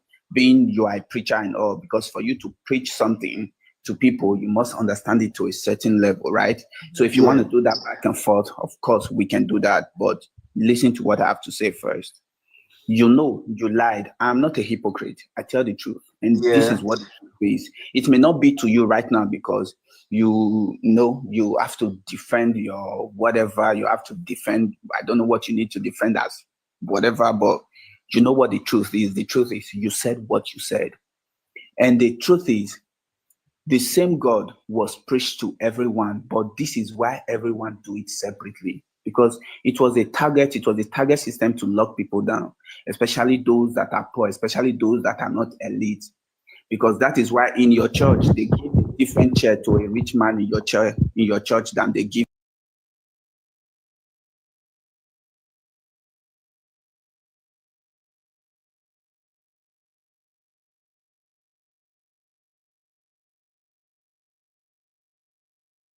keep people down. And the answer these people have, the answer to all their problems, the answer to the pain, the answer to the suffering, the answer to every human suffering, you say that God has it. And people cry out for their immediate problems. And when you are in Nigeria, in fact, most people's immediate problem is poverty. So of course they would want cars, they would want houses, they would want food, they would cry for clothes. That's a lot, even. So if you get to Europe and you feel your basic necessities are not your problem anymore, bros, for that Europe where you did, so I know women where I don't talk to online where they cry every day, they pray for good husband. Someday where they cry, they pray for man where go ahead and train the picking where they're born for one idiot guy where just knock them come on. People get prayer for UK. You know this. People have prayer points in the UK too, and that is why pastors in the UK are still making money. Whether you think they are preaching prosperity or they are preaching against prosperity, or they are doing it that Bosque, I use you to hit the floor, or they are doing whatever they are doing, whichever style they are using, they are making money. And why? Because it is in the name of the Lord. It is a scheme. It is a scheme. You bring the little you have, it's a gamble. You bring the little you have, and this God will solve all your problems. And when this God will so just cut it short so that we can. Somebody asked, "Can we please get back to this fake miracles?" Okay, I'm sorry. So the point is, I just want you to keep it brief. And I don't know why my picture has become so big. I don't know what has happened. The point is, you cannot lie about it. So the people that bring it are the people that want to subjugate you. And these people will now tell you, see, this man that we're talking about, I didn't know him before. When you were talking about him, I went to look him up. Have you gone to his life set, the Jerry something? You don't know Jerry Eze? I really, anytime I go to these people's life section, there are things I say there that the first thing they do is block me. They'll just block you. So there's no way I see them anymore. So if you would, that you might find out that most of the people that are not in this country that follow that Jerry could even be from that Georgia. You understand? And now, do you think that there are no Christians in America? Look at Godless. Godless has been trying to make you understand. Do you think there are no Christians in America who also cry for cars, who cry for houses and cry for money? Okay. There are. Can I just say this, guys? For those of you who don't know Jerry Eze, he is the highest paid YouTuber in Nigeria. Wow. He is a preacher. He's a pastor. So he has a prayer platform online that has given him this monies, right? Every time he streams, at least over 500,000 people, at least guaranteed 500,000 people, right? Then all the money that he collects in super chats, and it's not just the one platform, all the other platforms as well. So they claim to be receiving healing, they claim to be receiving all sorts of things from over there. But as people who don't believe in God, I personally do not believe in God, and you can see that this guy is actively scamming. It's a scam. This is a scam. If that God does not exist, for which you cannot provide evidence for, nobody can provide any evidence for God. So where are these miracles coming from? Where are these healings coming from? We need to have this conversation. And now he's being awarded. He's being given the award of what he said. I can't remember. I'm not even going to bother. Outstanding citizen of the state of Georgia. And this is what you're scamming online. And you're busy being awarded. No, now let's have this conversation. So this is why. I don't know if you want to answer the question, your hero. Well. Sorry, your hero. 1 second, Afro. There's also somebody else. I think he's a believer, JC. So okay. Just so your hero isn't getting all the questions. I know, but why is this thing gone big like this? Hi, good evening, everyone. Hi, JC of Hi, Essex. Leopold. Hi. Hi, What host. does JC stand for? Jesus Christ of Essex or what? No, JC is just my initial. Ah, Jason. Okay. All right, go on, Jason. So I've just got a question because obviously you've said a few things and I was sort of like wondering. So you said obviously it's very clear you don't believe in God, and No, I don't. a few others here don't believe in God. So what do you then believe in? If you don't mind asking. This is the question you guys always ask. I don't believe in like God or deities or any of those things. I don't have those kind of beliefs. Okay, so what do you believe in then? Nothing. I have no beliefs in higher powers and deities and all these things. I don't. I just don't believe. So what? How did you come about? I am an atheist. Don't believe. I understand. Obviously, I do understand. So how did you come about? How did you through father, through a man and a female, a woman and a man. So how did that man and woman come about? Just one second, please. Just one second. So, okay. Let me ask you, JC of Essex, what has my belief or lack of belief got to do with how I came about? No, because I'm just trying to understand the origin. Because origin of what? We're talking about beliefs, right? You're talking about what I believe in. Yeah. Okay. Yeah. Now, if we can stick to what the beliefs are or aren't.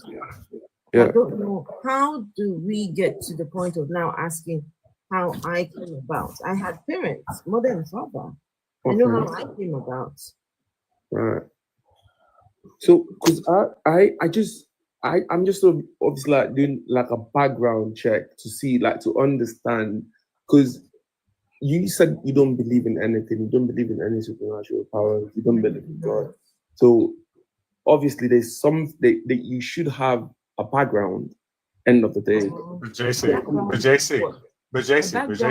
no matter how many times you ask that question, she told you she doesn't believe in anything. You have to take that as an answer, right? It doesn't matter how you change the words. It's the same fucking thing. Yeah, I heard that. But I'm just, so if you don't believe in something, there should be an origin. I'm just trying to trace the origin. Does that make sense? My origins, my father and my mother engaged in sexual intercourse, and that's my origin. Okay. And I mean, sorry, origin of what? Origin of myself. Yeah, because something came about you, and obviously something. If I ask, sorry, no offense, but if I ask your parent the same question, it might be a different answer they give me. I don't know if you get where I'm coming from. They might give me a different answer. So you want to know the origin of myself? Can I speak with Mr. Jesse, guys, please? No, hold on, Mona. Hold on. I want to ask him. Do you want the origin of myself? No. I'm telling you, my father and mother, right, they are the origins. Yes, my origin. Right. So, is it the question you want to know is the origin of humanity? So, humanity itself has different beliefs and different mindsets as to how they've come and what they believe in. I'm glad you would say that. Yes. Yeah, and then you have a set mindset of what you are and how you've formed. So I'm just trying to understand your origin, because obviously I believe you know where I'm coming from, but I'm just, you don't. So my question is, like, I'm sort of like a bit confused as to how you have. You know something, Jason, you're confusing yourself. No. You wanted to know, right? We're talking about beliefs here. Yeah. You wanted to know what I believe in or don't believe in. And I've just said, I have no beliefs. So we are talking about beliefs now, not origins. Yeah, but you then went from beliefs to origins. But these are not, that's not what we were talking about. This is why you are confusing yourself. I'm not talking about the origins of anyone. I'm not asking JC of Essex, what are your origins? Right. Because if you, for example, don't believe in anything, then how did you form? Which you've then said, listen, JC, you're pissing me off, JC. Hold on, wait, you're upsetting me because no matter how many times a person answers your question, you'll repeat it and ask it again. No, I'm not giving you a second. I'm going to tell you. Her mother pulled her pants down, right? And her father pulled his pants down. They laid down on the bed. Boom. And how did her mother and her father how did they form as well? How did they come about? I'm surprised. It's the same way. The same exact way. So you're shocked by this. It's the same way. Oh, great. So then how did it all start then? I got a question for you, JC. I got a question for you. It's time for me to ask you questions. How the fuck did you graduate high school? How did you graduate high school? Because it doesn't seem like you have an education past the first grade. Reggie, you're assuming he did graduate. That's the first. Let's be respectful. God bless you. You don't have sorry. you just everyone. We're not having a fight. If you get on comment, we're not having a fight. We're having a conversation. I'm having a fight with you. It's just you're frustrating me because you listen, bro. It's not that we're having a fight. It's just that us Americans, we're very impatient. When a person answers your question, you'll ask them the same exact question again, like a 2-year-old, like they didn't just fucking answer you. So it's upsetting me that you're wasting my time. Okay. Okay. Hello. Wait, hold on. JC of Essex, I will suggest to you, if you want to know the origins of humanity, this is what you have your search engine for. You can go and find this information in libraries. You can go, you can go over there. That's not the conversation here. We are talking about beliefs. We're talking about Jerry Eze. We're talking about miracles and all these things. It's a Google search away. Right. The origins of humanity. Okay. The origins of humanity.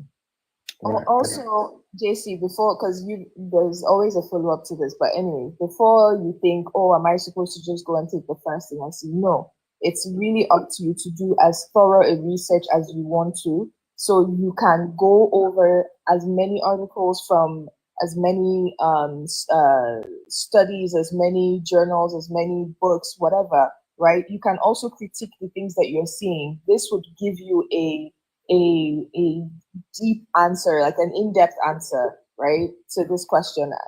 And if you have more questions, just keep asking the search engine. That's how most of us learn from over here.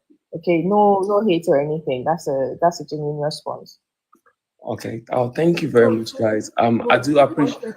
Please, just 1 second. Someone in the comments says, that we believe we came from fish. For you who is saying that, I would like to know which one of us said it. Which one of us here made that statement? Why do you come and put things in our mouth that we haven't said? I think that person is just blabbing. So Aries and who else?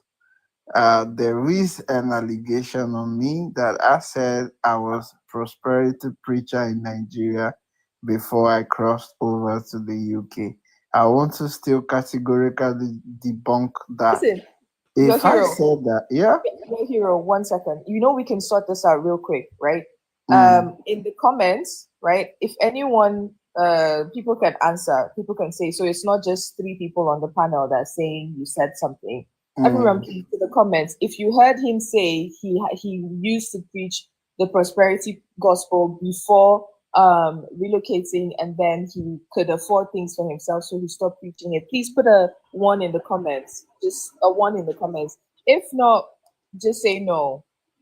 And furthermore, this is the reason why I asked you the question I asked you. Bro, godless Reggie, bro, you're the panel, and you. So guys, can I just say something? Because I'm still gonna go. I'm so sorry to get. I'm still gonna go back to the previous conversation, but going to what your hero did say, I was here and I did hear correctly, and if I'm not wrong, I started to be corrected. It was a thing whereby, right, the religion that we know of, what we got used to growing up was the place whereby people pray about I want to have electricity. I want to have a car. I want to have a house. I want to have this. I want to have that. Right. You migrated to a different country, to a different lifestyle, to a different understanding, whereby you know that if you actually get up 5 o'clock in the morning, you go to work, you come back, regardless of your background, as long as you have the ability to work and you want to work, you can afford those basics of life. And then you've then graduated to praying for things that are more crucial. So that I stand to be corrected. I think that was so listen, the whole situation has been asked backwards, and I've been wanting to tell you about that, right? Because you definitely did say it, right? So my thing to you is, right, when you was in Nigeria, you was prosperity preaching, right? Getting money from people who really didn't have it, right? But listen, you said it. Yes, you did. But then listen, you said, listen. But my thing to you is this: why wouldn't you do that the other way around when you're in Europe, when you know that the people are there have either already made it or have it to spend? You see what I'm saying? That's backwards. That wasn't what he said. What he said was growing up. Can we move on from what you were not fucking here, so you don't know what he said. You don't have to swear. Can we move on from what he listen, said? you don't have to. Don't police me. If Afro tells me not to cuss, I won't fucking cuss. But until then, I'm gonna say what I want, bro. Let's move on from what he said, so that we're not. That's not the focus, right? The focus here is that the religion is practiced different wherever you go, right? So. If he says he didn't say, okay, just he didn't say. But we heard what he said. So right now, for the people that are okay, let's hear from Pop. Pop wanted to say something earlier on. Pop, hey Pop. Hey Dr. Yeah, hello, I greet you all. Good evening, hello. Yeah, I came up because of JC, where to throw more light what he was trying to say. When he asked you, trying to know the generation, the history, or rather the human form about humanity, I think he's trying to let you know that you were formed from somewhere. And I have a question for JC. So, JC, you believe that God created? I want to be straight with what you're trying to tell them, that God created man, right? To the best of my knowledge, growing up and reading the Bible, reading books, even he asked you a yes or no question. That's what I grew up to know, right? That God created man, God created the world. But it doesn't stop the fact that I would question things at some point to say. You've not answered my question. Okay, you go on. believe Okay, sorry. that God Read through your created question. man, Yeah. right? Yes. Talking about how we grew up, we all grew up believing what we are told. I'm very sure of that. So what I'm trying to say is that if you should go back to the Bible, reading from the creation of man, right? As it was said that God created Adam, and then later on he took a rib from Adam to make Eve, right? Yeah. And then if you should follow it, the way it was written, you will find out that there was a time when Abel and Cain were giving birth to. Am I right? Correct. And then Cain killed Abel and ran out. Unalive. All right, sorry for the word. Cain unalived Abel and ran out, right? Okay. Then all of a sudden, some other people started existing. And have you asked yourself, how did they come about? Because Cain and Abel, I know they are offsprings of Adam and Eve. Mm-hmm. Then who bettered those people that came up later on? That's the question you should ask yourself. You find out that it is not totally explained. There are lots that you need to learn about these things. So trying to know or trying to impose on people that God created man, just like the beginning of this belief and religion, Christianity. If you understand properly, or if you were told stories by your granny and so on, you will know that they believed in one thing before the Christianity. Am I making sense, Jason? Yep. They came from somewhere. Then before the Christianity was brought to Africa some time ago. True. And before the Christianity, they had beliefs, they had deities. And trust me, before those deities, there were deities before the deities. That's to tell you that these are things that were formed for people to believe in. So it's very deep, deeper than you know. All right. So if you try to make emphasis, you should, try to get this fact, this point, try to analyze them before coming true. I know Christianity. I've been a Christian, but I'm not going to argue it because we were put to know that, believe that. All right. Now it's left for you who is believing to know the limitations to what you're believing in. True. Okay. So are you asking him a question or are you telling him? I'm telling him to be more specific and be sure of where he's coming out from. Because asking to know the form of humanity, the beginning, how human came to existence, is deep. Host, I think this has led us to a very broad topic. I would want the house to talk about maybe in maybe subsequent episodes that may just hold later. Your hero. Yeah. The bottom line of what I do on my panel is disproving the God claims. Yeah. So now that's what I do. So now I would want to take.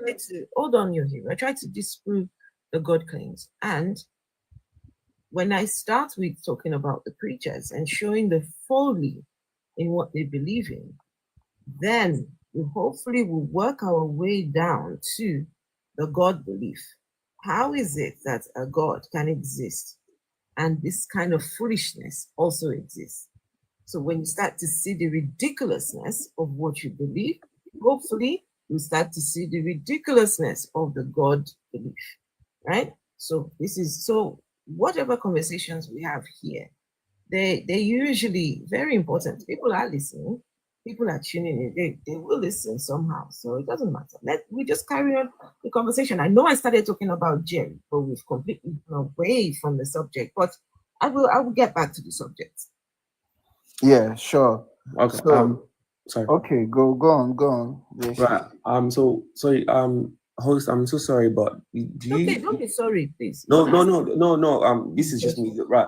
The reason why I asked them questions was because this is where we all come into. We're all going to get to this point. I asked them questions because I know and I've heard, and to the best of my knowledge, is quite complicated.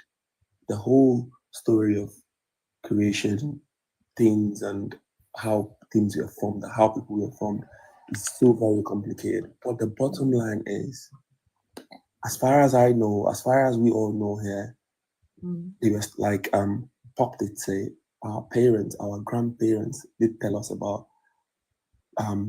things that they believed in before Christianity came. JC, no, hold on, please, one second. Let me just finish. Can you let him finish, Aries? 1 second. Let me finish. So, bottom line is, we heard about creation and we heard about things that were there, traditions, religions that were there even before Christianity came into life. But to the best of my knowledge, if I would speak for myself and for a majority here, fast forward to what it is today, to the present today, we can see that, yes, it's just like there's made in China, there is made in Europe, there's made in America. Everybody has something they believe in. And so far, so good. For those that actually believe in God, that particular God comes true. I'm not gonna say a pastor or a preacher is wrong or is right. I cannot stand, because things have happened. A lot of people has been misled by majority of these pastors. So I'm not gonna come here and stand it. JC, Yeah. You think that everyone believes in a God?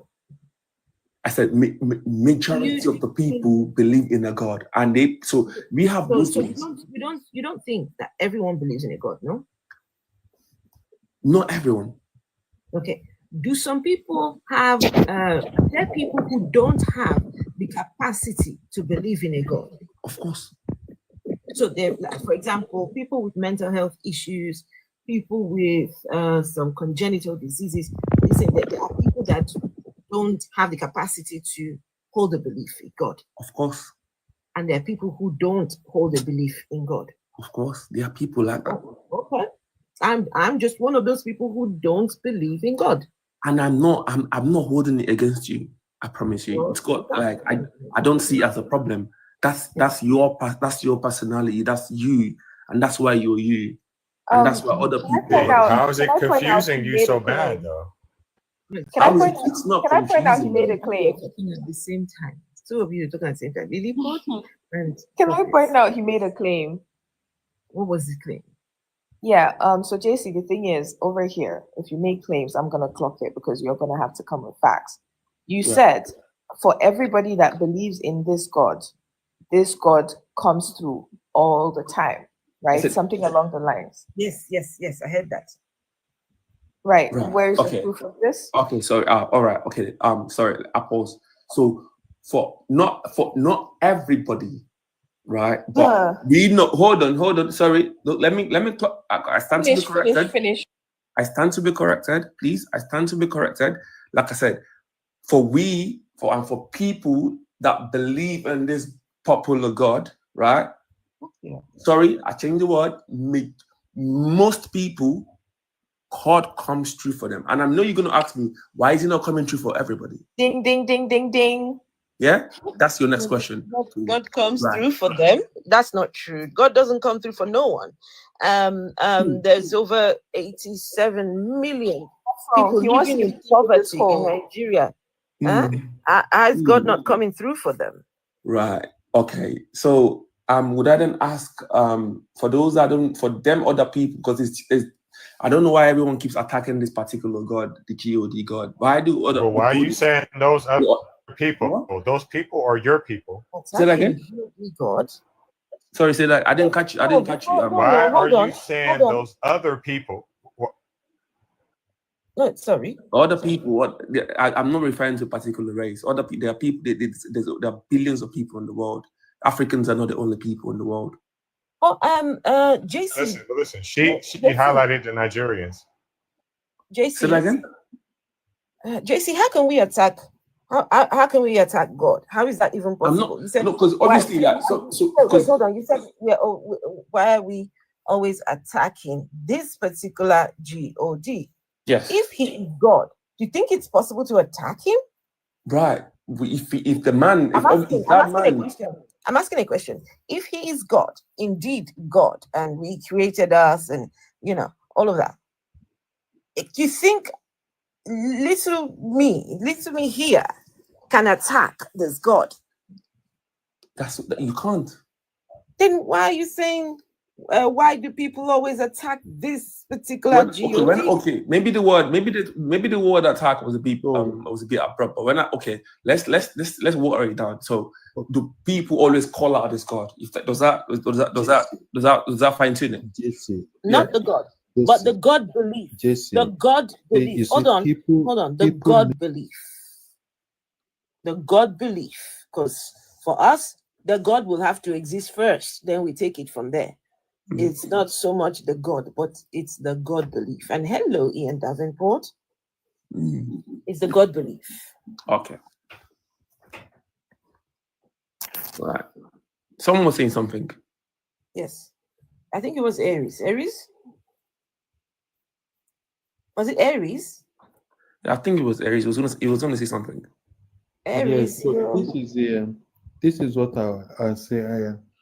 You see, we need to understand some things about this whole thing. Like someone like you who is a believer, someone like Jerry Eze, those are the people that made God.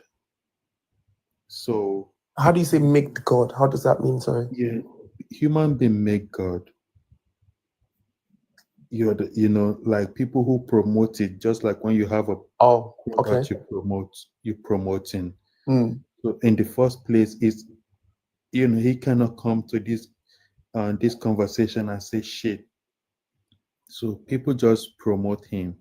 So that's why I said people made House of God and people made the Book of God.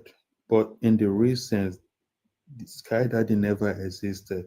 And I will also want you to be coming to this platform if you have a time, because I feel with time you will get to understand this whole things, and you will get to understand that this is a reality we discuss here, and the ones you listen to, because the reason why is because you grown up knowing these things to be truth, and now that you're of age, you're still doubting the truth. Even when you find out the truth, you still be like, but this is not what I've been used to right from day one. So it's a gradual process, but when you sit down and ask yourself some critical questions, then you'll find out that it's really not what it is. Because people like me, people like other people who doesn't who doesn't believe in this Sky Daddy, then something should have been done to us through Sky Daddy. Except human being will do another human being. Aries, sorry. So I want to point out something. Can you keep the points brief so he doesn't lose track of the things you've said, right? So if you're gonna make points, if you're gonna make statements, keep them brief. If you're gonna ask questions, kind of so that, because I have lost track of the earlier things you said myself. I can't imagine how JC is keeping track of this. Fine. All I'm just saying is he should be coming around, because the way I see him, if he's a person that will come here, he will probably get to understand, because all what we're doing here too is to debunk all of these things, and people who are in it should come out of it and know that they're just being, tracked down. So that's what I'm trying to let him know, that let him get to understand that this whole thing doesn't make sense, and he needs to set himself free from religious bondage. Thank you, Aries.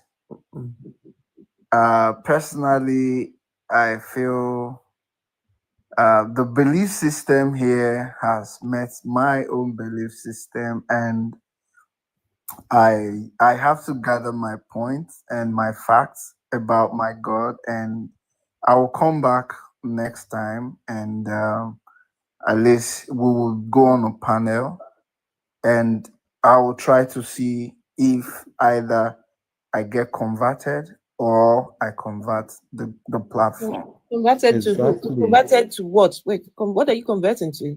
No, like who's calling you to conversion? No, you still don't understand what I mean. I'm asking who is now. That's what you said. You talked about conversion, so she's asking you. We're not here to convert anyone. We are not trying to convert anyone. We ask questions. If you have a we're truth, deliberating. We're having conversations. If you're sometimes liberating, liberation is sometimes a debate. I don't know how we're talking about conversion. Hey, King Nino, Fasami, I need to. You know what I need to do, Fasami. So I will do it. So can I ask a question, guys? About conversion? Yes, please ask a question, JC. We're not here to convert anyone, please. So my question is, right? Like I did say, and when I no thanks. I'm not trying to be converted by anybody. Lily Pod said something about when I said people attacking this God. So we know about other sort of religions, right? Because obviously in the world there's quite a few, and if we think about it really, I would say Christianity is actually about 25 to 30% of the population of the world. Okay. We have Islam, right? And also the Islam story sounds, would I say, it's sort of like it's close to it's similar. It has similarities with Christianity, right? They copy from Christianity. Okay, they copy from Christians. Okay, so if we have about 25% Islam in the world and they copying from 30% of a group, then obviously they carrying about 60% of the world. Am I wrong? Okay. So who did you copy from? Who did Christianity copy from? Right out of my mouth, because where did Christianity copy from? I don't know where they've copied from. Judaism. Hold on, sorry guys. Judaism. They copy from where? Judaism. Oh, Judaism. Oh, right. Judaism before, and we'll hear from after you. We'll hear from Dr. But Judaism hasn't got a lot. There's not a lot of them out there, though. There's not a lot of people practicing that faith. It doesn't make no difference. You still copy from it, and the proof of that is what you call the Old Testament. That's the Torah. So you definitely copy. Okay, right. So JC, just so you know, there were other religions before Christianity, and even what's his name, the Jesus Christ, as said in your book, he himself practiced Judaism. He himself was a Jew, was born a Jew, lived as a Jew, and died as a Jew.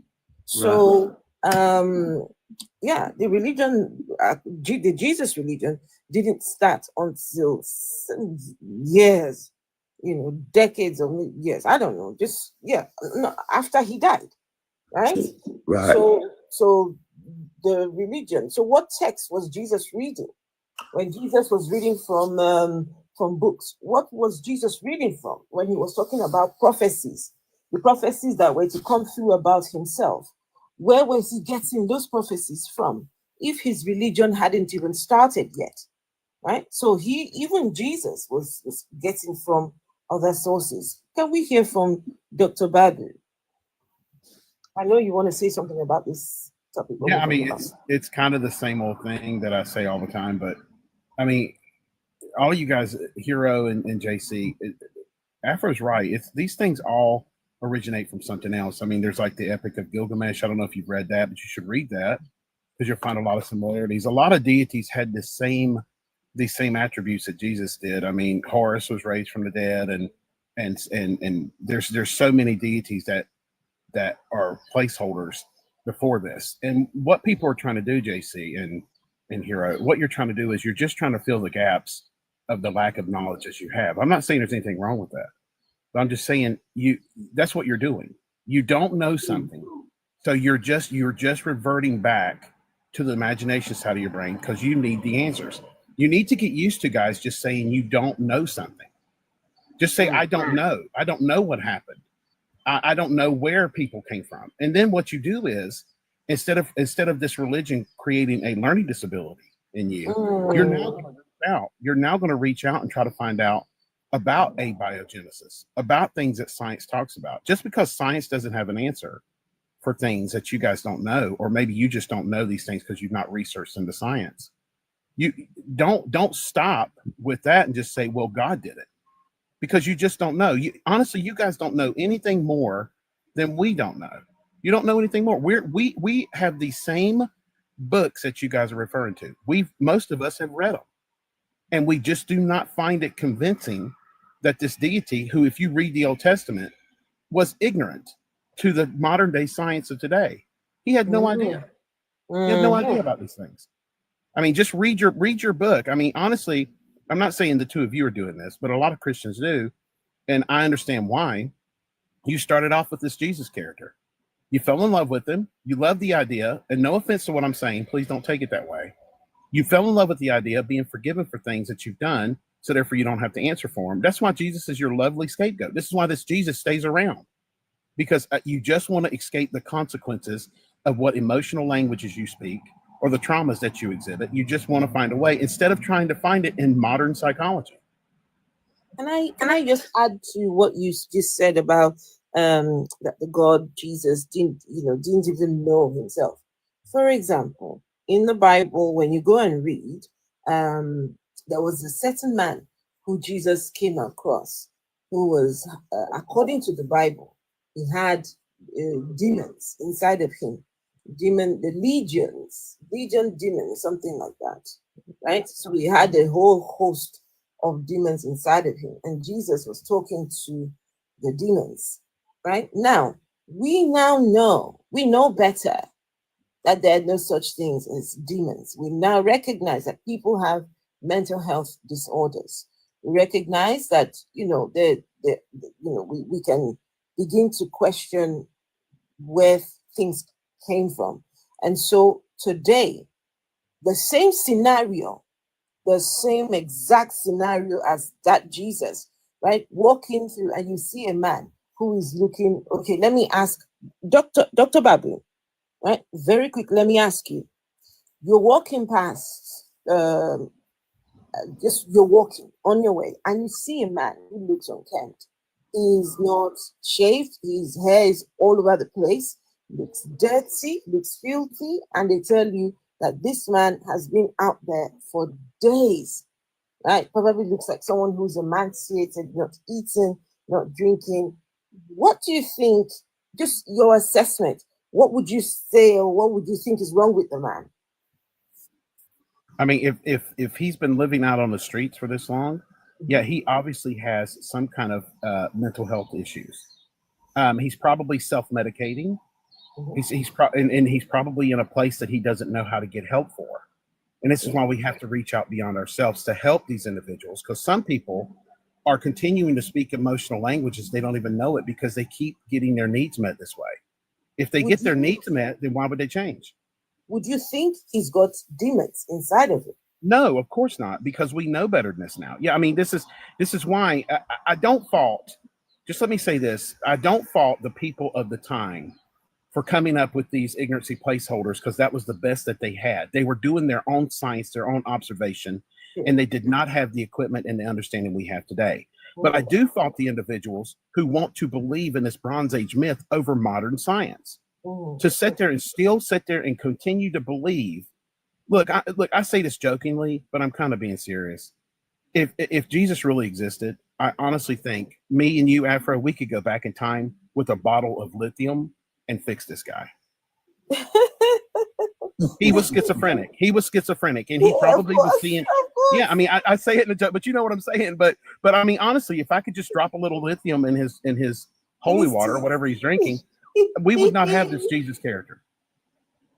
Yeah, so even Jesus could not recognize that this person might just be having a mental health disorder. Jesus even called it demons. So, this is why that whole thing, just when you go start reading the Bible, a lot of it does. I think this is where I have to call it a night, since I cannot completely comprehend and assimilate your own belief system. And no, we don't have a belief system. No, you have a belief system which says there is no God. Right. We do not have a system. There's no such thing as a system. We're not a crew. We're not a clique. We're not an organization. We don't meet up with each other, right? And one thing I want you to understand, and I want JC to understand, right? I want you to start studying the human brain. I'm not the smartest person. I do not have a college degree. But the reason why I'm telling you this is because I know that you think we don't believe because we don't want to believe. It's not possible for us to believe. We can't believe because we're not fucking stupid. No different than me trying to make you believe in Santa Claus. No matter how hard I try, I can't make you believe it. So when you think about a person that's an atheist, they can't believe it. And I want you to remember that. Right. And if I could add to that, Reggie, the truth is, we know now through psychology why people exhibit behaviors they do. It's learned behavior, chemical imbalance, or trauma response, or the fourth one, which is a limbic system issue.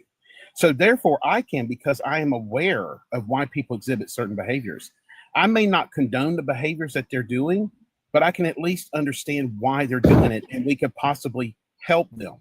This Jesus character gave no insight on how to help people with these mental health disorders. All he did was demons. He put demons in pigs.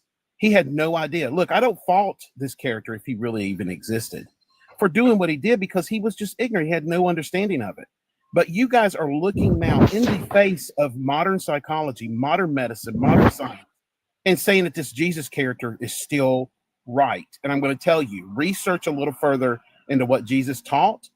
He taught you to forgive us. When he said in the prayer, forgive us our trespasses as we forgive those who trespass against us. He's saying to forgive as God. And then he says to the same disciples, forgive someone 7 times, 77 times if they sin against you. Neither one of you guys would tell me to prescribe that to a child who's been acted on, a child who's a victim of SA. You would never tell me to use that wisdom of Jesus to tell that child, forgive them. If they ask you for it and they repent, go right back into the arms of this predator. You would not, no one with their right sensibilities or understanding of their empathy patterns would ever tell me or tell Afro to do that, because you guys deep down know this. And the problem is, guys, you already had this empathy pattern long before you discovered this Bible, and you are just looking for confirmation bias of what you already knew. I promise you, you knew all these things. You knew all this stuff. You already had this empathy pattern before you read this book. You just discovered it, that it was along the lines of what you already know. This is why apologetics exists. This is why they have to go back and say, these things were not the same back then. People were different. But you forgetting that your God was still the same. So, Dr. Bad, I've got a question for you, pal. So, just a quick question, because obviously, like, mine is science, right? Because we so far so good, like the world today, like a few people here, and maybe a few people would not say it's bullshit, but with what I can see here, like majority of the people here feels like this particular Jesus or this God story is bullshit. But nine of science, how comes there's not been any energy or any power that has been used to quantify the power of Jesus or to quantify this particular God? Because I know before what people power, talk about but wait a minute, what power of Jesus? Wait a minute. Right. What power of Jesus? What Okay. power did Jesus exhibit? Right. So have you ever heard the story about because we did talk about, someone did say something about casting out demons and stuff like that, right? That's you. I'm sure I wasn't there. Dr. Badu was not there. God bless, you were not there at the time, but people from thousands of years ago actually said this. And like I did say, we hear about stories of Anunnakis and stuff like that, and other sort of mythological powers that's been here before time. So how comes there's not been any energy that is being quantified or being matched with this energy or with this power? If you prefer the word energy, because it never happened. Because it never Why would happened. I quantify something that's in a myth? We don't do that in science. Why would I quantify something that is just simply a claim that Jesus walked on water, that he turned water? Go ahead. Sorry. Maybe an analogy would help, or an easier example, a different example, right? So, JC, do you believe in Santa? Maybe or maybe not. Huh? Maybe or maybe not. Santa's a word that everybody knows about Santa. But do you believe in a big red guy coming down with gifts? No. Christmas. No. No, okay. But there's stories about Santa Claus, right? Of course. There's even movies, same as Jesus, right? Very true. Yeah. So are you also pursuing more evidence on this as well? Or is it just the Jesus one you're focused on? Santa only sent presents, which obviously is a fairy tale. No, you definitely haven't seen the movies because he seems to do more than that. I mean, the flying reindeers, right? The gifts, that he has some powers, doesn't he? Or it's all about gifts. Like with Santa, it's a fairy tale about gifts and presents and saving Christmas. Okay. Yeah. Okay. I still ask the same question though. Have you sought for other proof of this guy, even though it's just gifts? Because Jesus is just doing miracles, isn't he? So I mean, let's not get into semantics. But have you sought for other evidence for other fictional characters as well? Right. I've like I said, why? I've asked the question because I haven't seen or know of any popular myth. Like you just said, you asked me if I've done the research. I haven't seen or I haven't heard. There isn't any that's that popular. If there is, please, I stand to be corrected. Please tell me. So obviously, when I get back to my bed tonight, I go do a research on it. Like I said, minus science.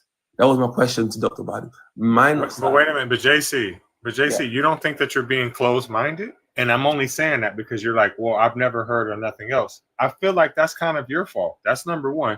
And number two, the question that you're asking is kind of contradictory, right? Because you're like, how come I haven't seen?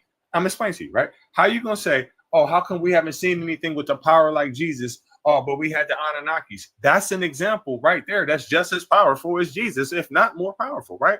And to Dr. Badu's point, I mean, neither one of these stories are true. So are you asking that since Jesus hasn't been here in the past 2025 years, depending on which version you believe, are you asking why hasn't somebody else come with a myth like that? Is that what you're asking? Well, how comes we're only hearing about the Anunnakis in just a couple of years ago? How's that possible? Like, what we've in the information age, we're in for hundreds of years, because thousands of years, right? Because we're in the information age, right? I never heard of this shit growing up. I didn't even hear of Yahweh. I'm 43, right? I didn't even hear of Yahweh till I was about 30 years old, bro. Right. So I mean, shit happens. And the Anunnaki comes from the Sumerians. So you don't think they've analyzed Sumerian texts? They've looked at that. That was one of the first civilizations to communicate through writing. Oh yeah, they've torn this apart. They've researched this. I mean, there's actually a whole series called Ancient Aliens based off of Zecharia Sitchin, who wrote a book called Chariots of the Gods. This stuff has been going around for years.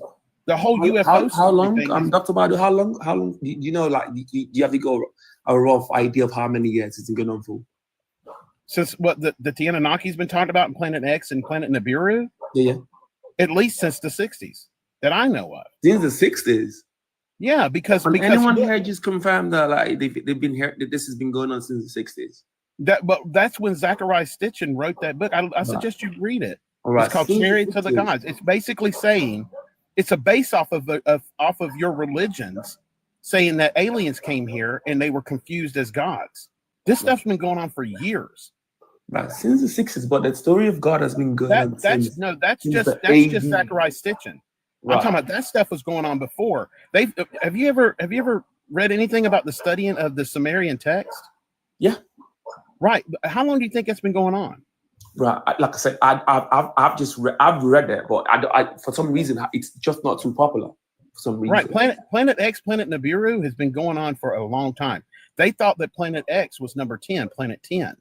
That was when we had 9 planets. Now we only have 8 because they dropped Pluto.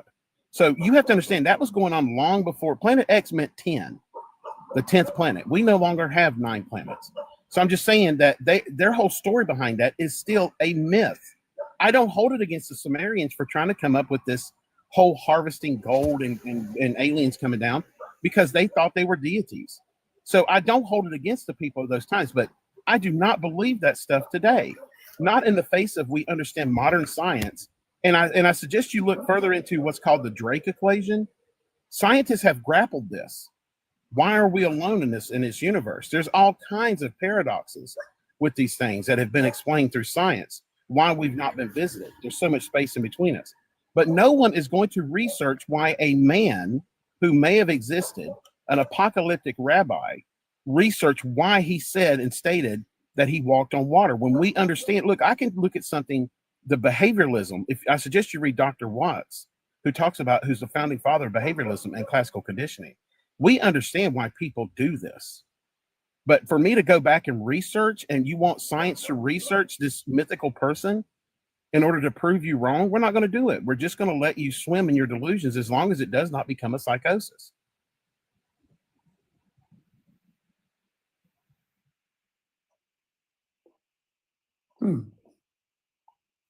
Right, but for some reason that question still wasn't answered. JC, So you, from what I'm getting with all of your arguments, right? You believe because of the popularity of Christianity, because you've made mention about how many percentage of the world, yada yada yada. You know, if it's so popular, it has to hold some truth in it. Is that your claim? Is that your argument right now? I wouldn't say, probably say kind of like. Huh? I said kind of like, yeah. Okay, so the problem I have with that is, anyways, there's a fallacy about that. You should read up on that as well. Because something is popular, it has to be true. That's not a good basis to have. It's not. It doesn't have to be true, but there's a slight truth. There might be a slight truth about it. Okay, you can't go back and forth. Jesus Christ. You can't go back and forth. You tend to contradict yourself. You say yes and then you say no, or you say no and you say yes. Anyways, so since you tend to analyze other belief systems, right? Have you analyzed the one that you believe in, this Christianity one? I have. You have? Yes. And you found it to be sound? To the best of my knowledge, yes. For have some you read reason, the Bible? There's a whole lot of beliefs, and there's a whole lot of the problem for me personally. What I see is the way people, obviously, everyone has got a different belief to Christianity. But end of the day, there is one God. That's what everyone says. There is one God. There is a way you. Inside of Christianity. Exactly. Even inside of Christianity, there's different beliefs in what the God is. Some don't think it's Jesus. Some don't believe in the Trinity. So that's a different God entirely, because the New Testament God is about the Trinity. No. So there's even different beliefs, not one God. So don't say that. But continue. No. I wasn't saying nothing. Anyways, okay. So I think it's called the populist fallacy, right? Yeah, that's the one. Ad populist. Thank you. So JC, my thing is, I wanted us to get into the Bible, right? If you have analyzed this and it seems to be sound, let's talk about it. You know, what is sound about?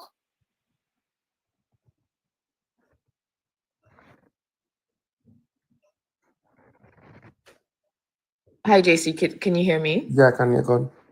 Okay, what's sound about the book that is?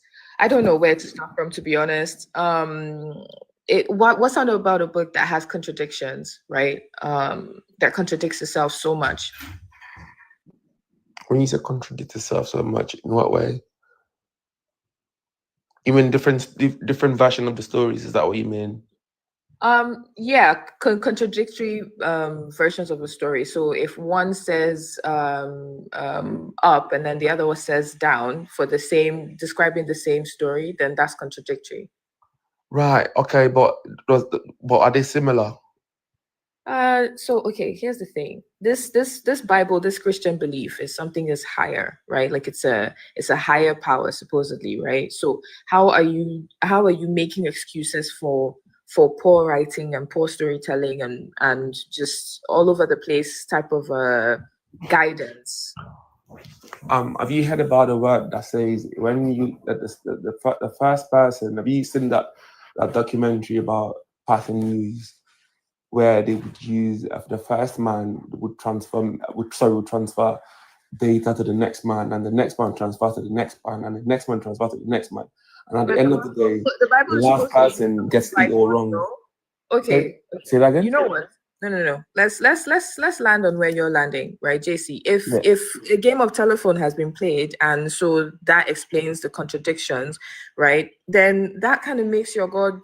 I did not say telephone. I just said. I give an example. That to me, that makes your God powerless, because he just is up there and weak. Exactly. Oh my God, it makes your God weak because he's just up there, and then there's these puny ants that are contorting his words however they choose, and making it make different meanings. That's what you're implying. But like I did say, are the meanings, are they similar? That's the word.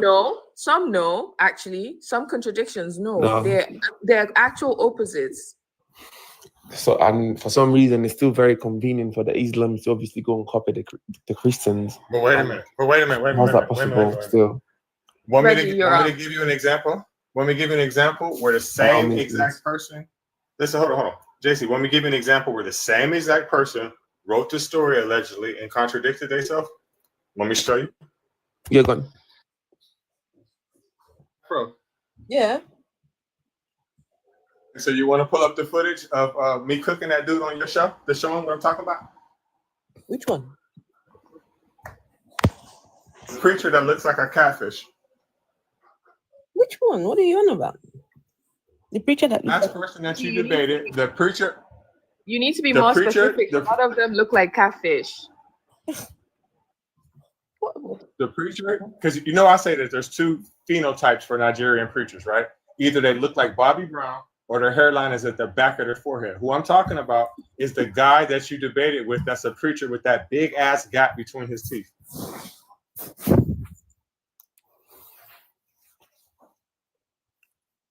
I don't remember.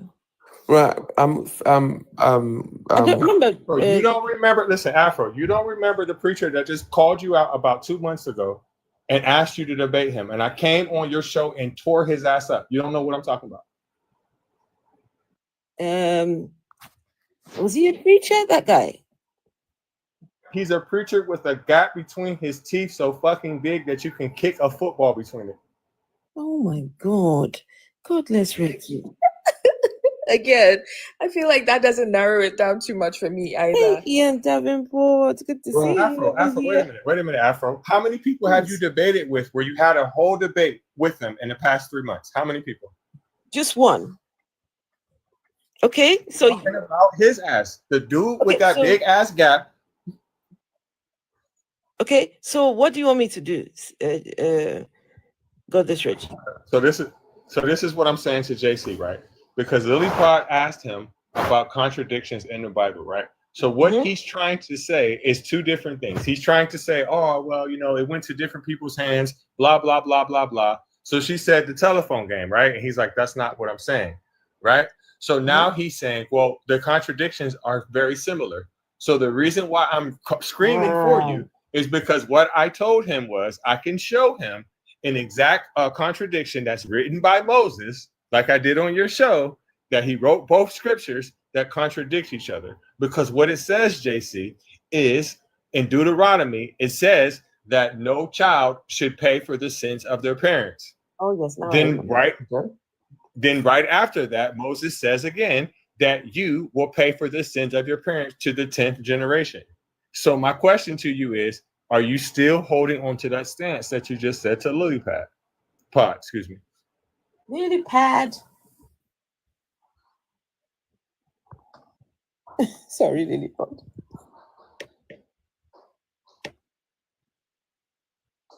Well, the bottom line is there are contradictions in the Bible.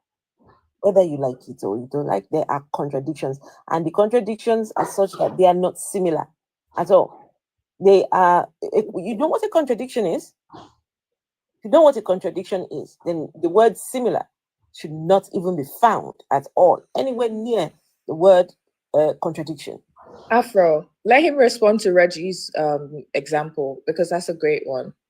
JC, what do you have to say? Right. Okay. I'll tell you what, yeah? So, with the Bible, like, this question obviously came up with Lilliput. Different people, different stories, similar story. So if you're saying about the story of Moses about paying a child, not paying for the sins of the father, and the child paying for the sins of the father to the 10th generation, I did not write the Bible. The point we get into is the modern day. Christianity, obviously, everybody, people are in. But listen. No. You're not going to do that, because now you're talking about shit that has nothing to do with what I'm asking you or talking to you about, right? And you lied. Because again, the two verses that I'm going to pull up and show you, both of them allegedly were written by Moses, right? Then your response to me was different times, different people. What I'm telling you, JC, is that the same mother effing person wrote it. So how is it that Moses is saying in one incident, in one of his books, so the first, as you call it, the Old Testament, right? How is he saying that no child should pay for the sins of their parents, then contradicting himself, saying that you do all the way to the 10th generation? What is your response? Right. Have you seen that big book called the Bible? That's where he's right. getting. I've read it. That's where he's getting yeah, his stories from. Yeah. Right. Let me land. I've read that book, right? And to the best of my knowledge, I would not just stick to one story and tear that and say, okay, for that wrong stories. He's giving you two different stories here. Okay, you guys always scream context, and now he's giving you Moses himself, right? According to how you people believe, Moses wrote that. Both books Moses wrote, and both verses that say contradictory things. They are quite stark opposites, if you ask me. Right. He's not just looking at one thing. So come again, start again. They might be contradictory, but that's for you. But for me, it's not. They're similar. That's what I say. Explain it then. Stories are similar. Explain it then. Okay, quick one. Explain it then. How do you mean? Explain it then. So are kids born bearing the sins of their parents, or are they born not bearing it down to the 10th generation? Please explain it. So right, as far as we all know, they say the sins of the father obviously lives with the children, right? So that of the 10th generation, that is similar. I'm sure everyone has heard that before. Not similar. They are complete opposites. One of them literally says that no child should pay for the sins of their parents. Then in another book, he says again, contradictory, that it's the opposite. So what Lily Pa and what I'm asking you in a different kind of way is, which one of those are true? Because if it's not a contradiction, then one of them has, well, actually, if it's a contradiction, then one of them is true. But either they're both right, or they're both lies, or it's a contradiction. Which one? This is crazy. They're both right. You're trying to not accept that there are contradictions in that book, but there are clear contradictions. And this Godless Reggie is even pulling just one of many contradictions. Don't just look. Sometimes with believers, instead of fighting so hard and losing, just say, okay, I don't know why this is the case. Because if we're going to carry on like this, you can't win. Because if you say these ones are similar, then we start pulling out other contradictions that look nothing like each other. Nothing. You're not doing yourself any favors by trying to deny that there are contradictions in that book. To be honest with you, there are things that are unexplainable, and for me personally, I cannot defend it because it's way above my pay grade. It's way above my knowledge. It's way above me. But the point is, we obviously want a majority of. I don't want to point. Right. Most people would say, or some people would say, they want to pick up on just the bad ones, which is obviously clear about. And the people say, oh, why are people suffering? But you never ask the question, why are people being liberated? Why do people go from this to that? Like, it's always about the bad things. But like I said, I cannot defend every word from the Bible because it's too much. Why defend it at all? Why defend it at all?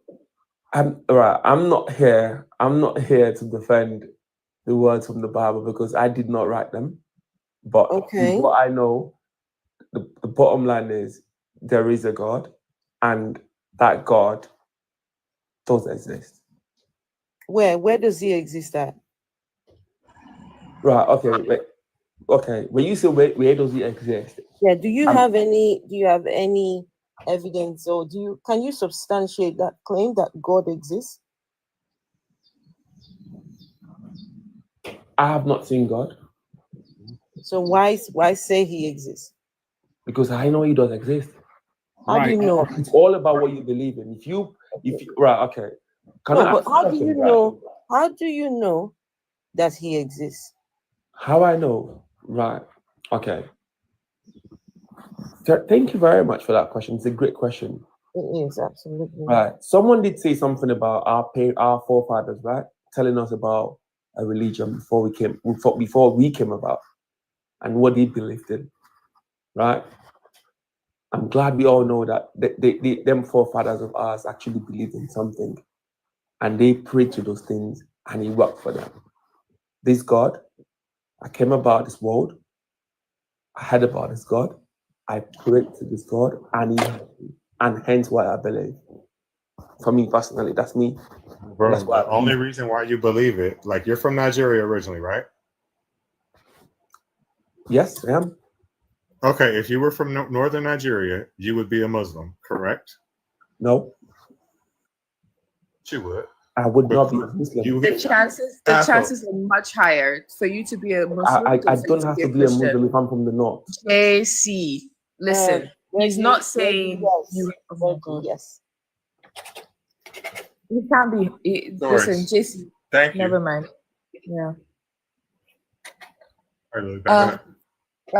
We have some other people that came up on the panel because they're believers. I think. Who's the first person?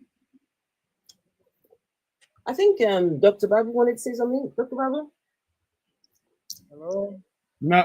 I mean, it's okay. I can be real quick, but it's just JC again. You're just arguing from ignorance, because when you say the founding fathers, most of them were deists. They did not believe in Christianity. You're kind of misunderstanding what happened to them. They were escaping religious persecution from England. So that's why they came here and gave people the freedom to worship how they want. But they were deists, which to me, of that time, tells me they were the closest thing to atheists of that time. Thomas Jefferson ripped out the words of Jesus out of his Bible. He was not a believer. So please, research a little more on that. These founding fathers were not Christian. They were not Christians. They were deists. And just now, when you said you know God, and I asked you, how do you know? So you said you were born, and the people that were there told you about this God. Yeah. So just like the same way you have your beliefs as well. It still didn't answer my question. So that means someone told you about this God who you've never seen before. Yes. How do you know that the person knows that there is a God? How? So did someone talk about our forefathers, right? Someone did mention our forefathers having a religion, right? Right? So not before this God, not in your God. No, but yeah, exactly. Thank you very much. So, but they believed in that. They believed in whatever they believed in at that time. Yes or no? No, some of them didn't believe. No, some of them didn't believe. Some of them did not have a belief. But some actually did believe, though, right? But how are we to know what they believed and what they didn't? Oh, right. There's bit like that. That's what we said. There's JC, do you know what of religions before now? Before the story of God came about. How are we to know what your forefathers believed or not believed? But we know about religion, and we know that there's been hundreds of them before the story of God came about. Can you answer my question? Your father's father's father. Yeah. What did he believe? I wouldn't know, to be fair, because I wasn't there. Why make the claim that your forefathers believed? No, but not right. I'm not making so right. Okay, let me reiterate this. Why make a claim? Use this panel made a comment about why make a claim that your forefathers believe? Right. And when asked what they believe, you don't know. Then do not make the claim that they believed. Okay, I know what my forefathers believe in. If he doesn't know, I know what my forefathers believe in. And I could tell you for a fact that what they believe in is real. They believe in African spiritual traditional religion, right?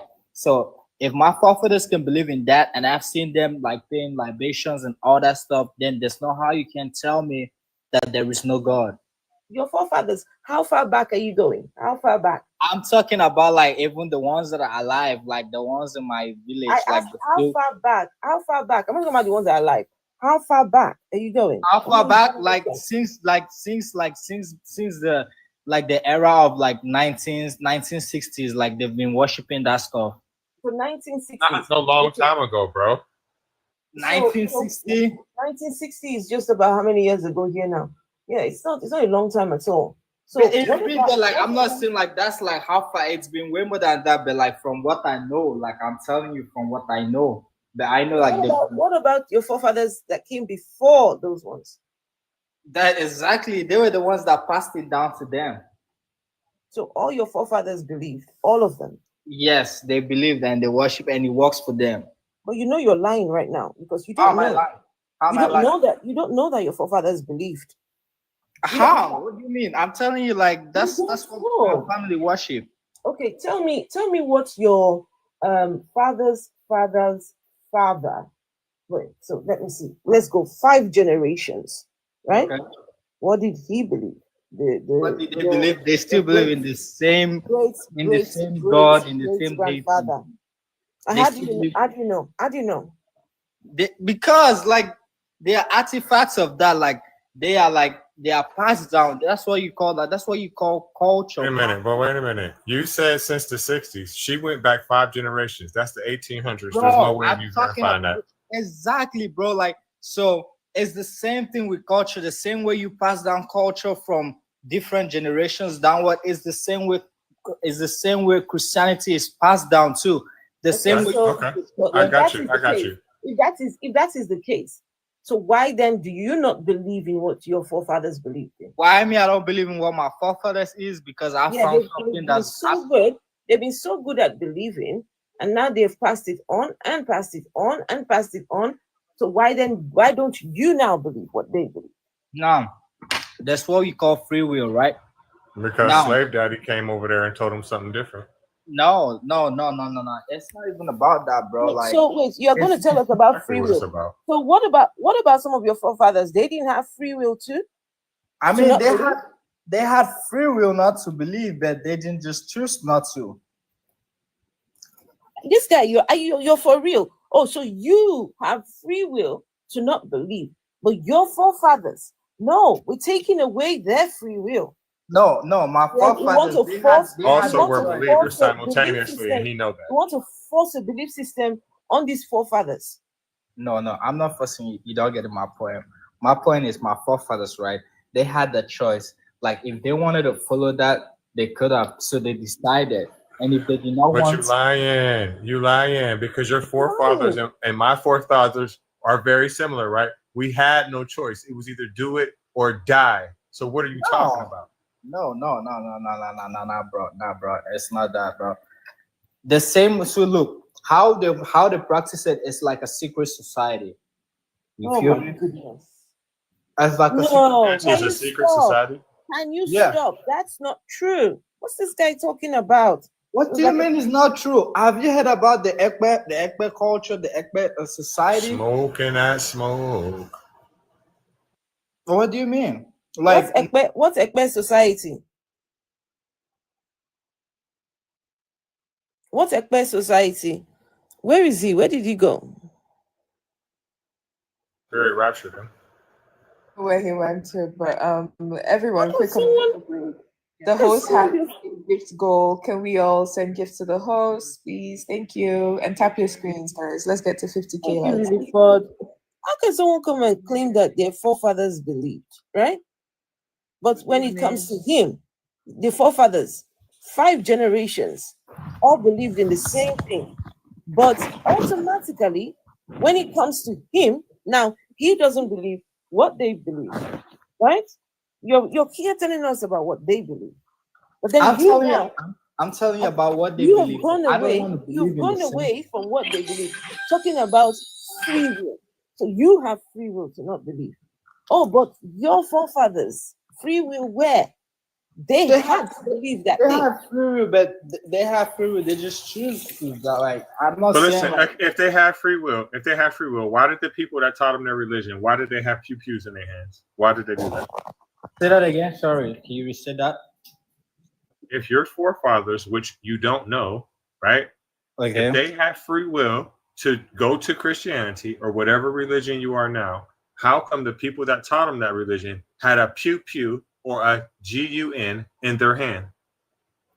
Oh, because okay, so how Christianity, if you look back far as what like how Christianity came into Africa, the white man's intention didn't come like he didn't bring us. Wait a minute. What part of Africa? What part of Africa are we talking about?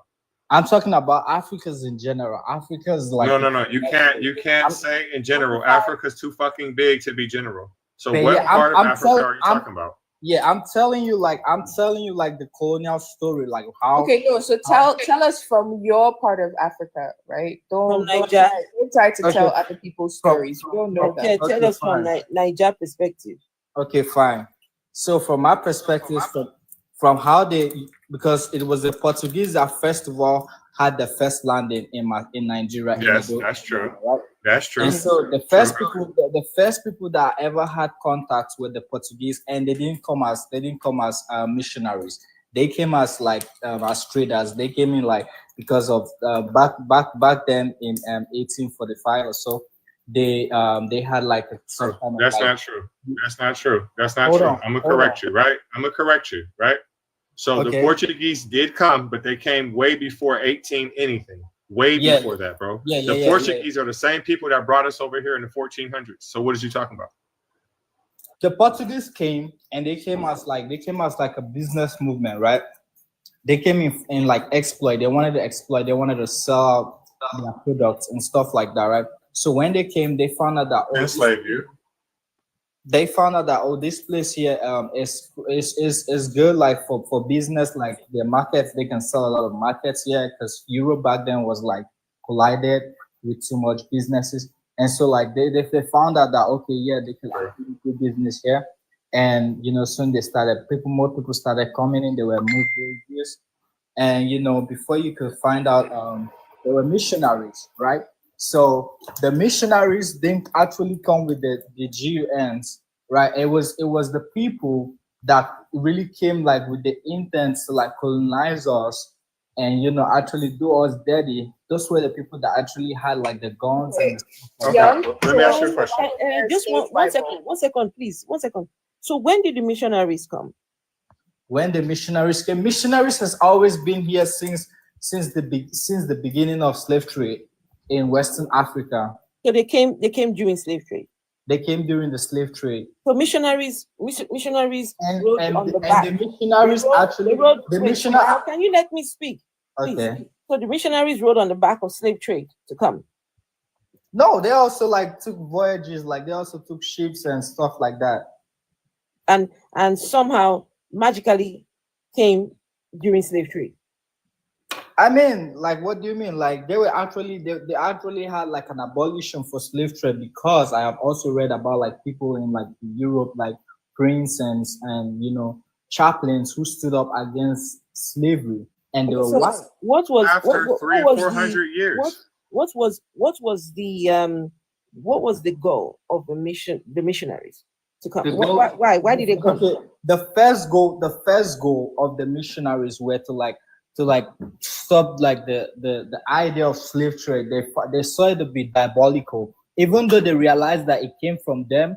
But the missionaries were apart. Like they didn't like the idea. They didn't want it to happen. That's not true. They sent the missionaries first to soften them up. Yes, that's true, brother man. Yes, that's true. I'm taking you back into history, bro. I'm taking you back into history. I don't know if you like, but if you go online right now and you look up like abolish movements by the missionaries. But listen, dude, you don't make any sense, because guess what you're doing? You're giving people credit that enslaved your ass the same credit that they would for unenslaving you, right? It's not no fucking favor that they did you by setting you free, because they're the same ones who enslaved you. Exactly. If you go and look, especially like in Nigeria, hold on, please. Hold on, please.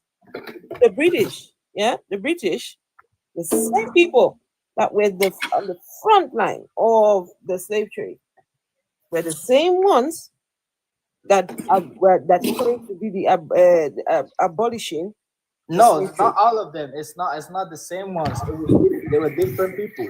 Yes. It's the same story here. It's the same story here. There's people that will sit here and argue with me all day long, like, oh, well, the Christians are the ones who freed the Black Americans. No, they're the ones who enslaved us.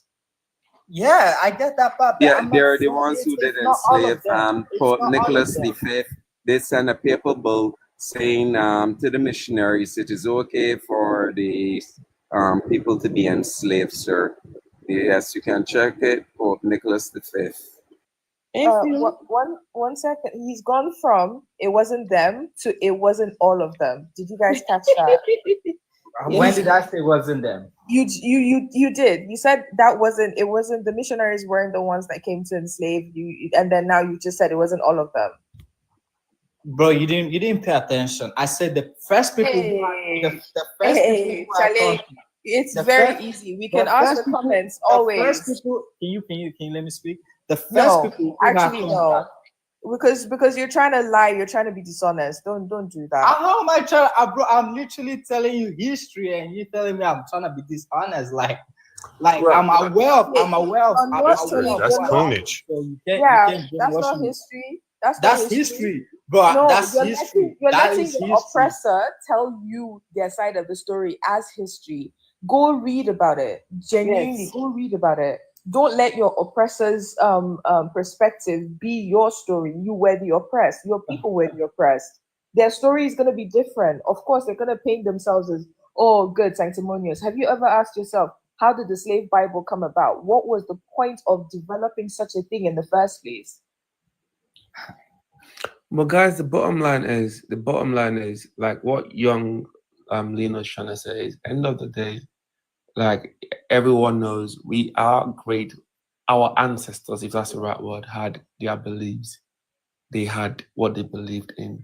Mm-hmm. At some point, we had the bottom line, but also Christianity came in, and when Christianity came in, it's very important. It's in JC. Here's the thing: it's very important, right, that we clarify our history. You can't come on. So the thing is, this can't keep being perpetuated. It's time for people to unlearn the misinformation and start to actually learn the right history. So if he doesn't have this conversation now, I appreciate what you're trying to do, but if he doesn't have this conversation now, he's going to carry on believing the false narratives that have been perpetuated for time, right? And that's not healthy, because there's generations that are going to be impacted by his misinformation. No, I'm not misinformed. No. I'm not misinformed. I'm actually a student. Hold on, please. One second. I do have a question for Young. Young, why are you a Christian in 2025?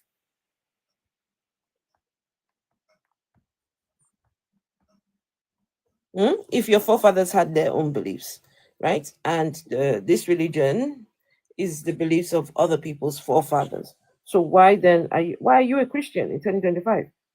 I'm a Christian because God is real. Like, Jesus is literally real, bro. Like, they're even scientific facts, bro. Exactly. So Jesus is real? Hell yeah. Afro, I would like to learn. Can I ask you? Hey, hold on. One second, please. 1 second. If Jesus was real, what was his original name? His original name? I mean, I can't tell you because the Bible was actually translated from Greek, Aramaic, and Hebrew. You know, like they had 3 different versions of the Bible. So I can't say he's Aramaic and Hebrew don't got nothing to do with it when we talk about Jesus, bro. So if you're saying Jesus is real, right? If you're translating, I don't know, do you translate names as well? Yes, of course you do. Like, and that's why it has different names. If you look at the etymology of every word, so now I am asking about his original name, the name that he was being called here on this earth. Your Jesus that existed. What was his name?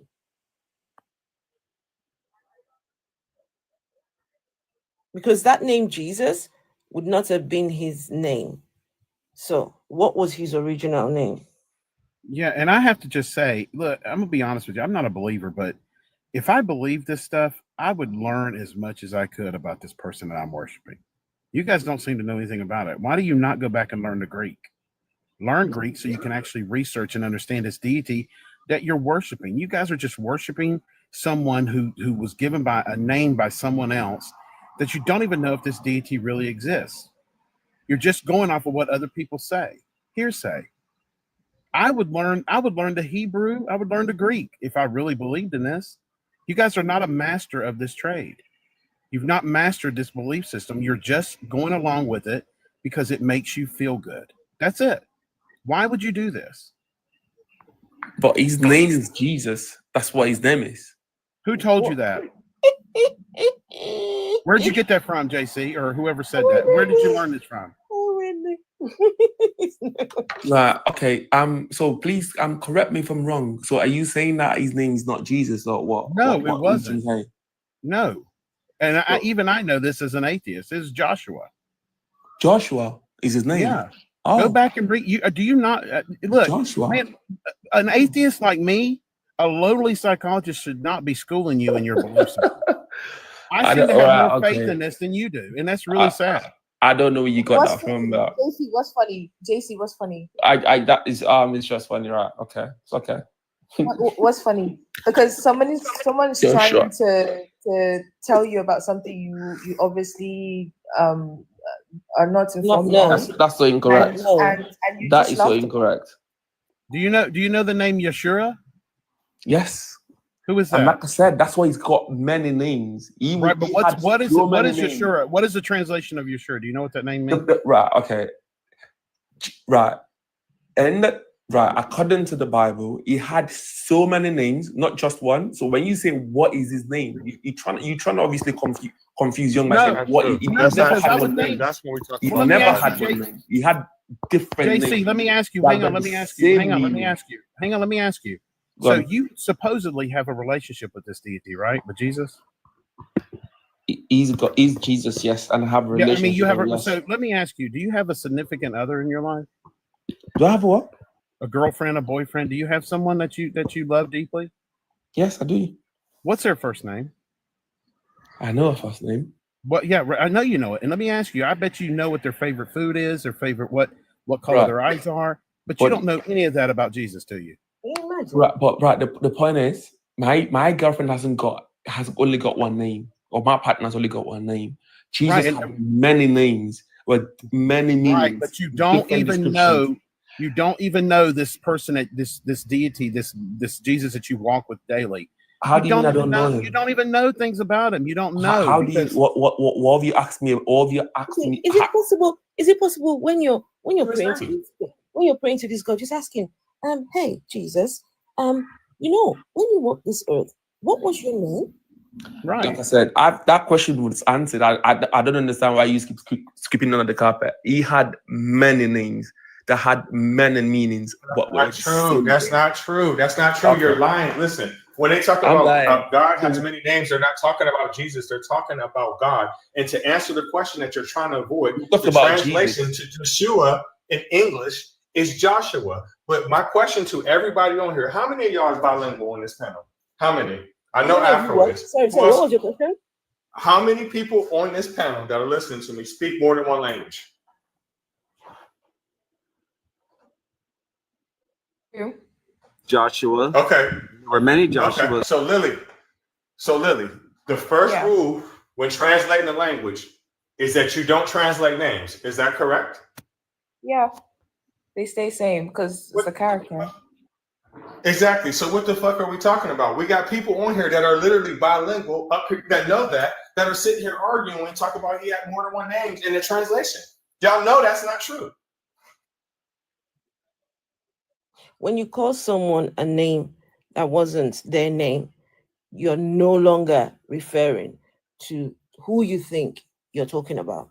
You are no longer. When you say, okay, just imagine, guys, imagine that this Jesus character, right? Imagine his name was Joshua, right? When he walked this earth, that was the name Joshua. Now, thousands of years go by. Now, the people who are worshiping Joshua decide, you know what, we're going to stop calling him Joshua. We're going to refer to him as Jesus. Now, how then will Joshua know that these people are they're speaking to him? Did Jesus agree? Did Jesus say, okay, folks, you can call me whatever you want to call me, and I will answer you? Did he ever say that? Did you and Jesus agree to say, look, this is the name we are going to be calling you? And Jesus agrees, yes. Every time you call that name, I will answer, right? So you're just calling, telling us about a name that even the one who you think had the one whose name you think is, he himself don't even recognize his own name that you call him now. And honestly, JC, this may be why you're getting Holy Ghosted by God. Maybe you're calling the wrong name. Ooh. Maybe you don't really even know who you're talking to. You may not even know who you are. Ooh. I mean, think about this, man. I mean, you're worshiping a deity only because someone told you that this is a deity.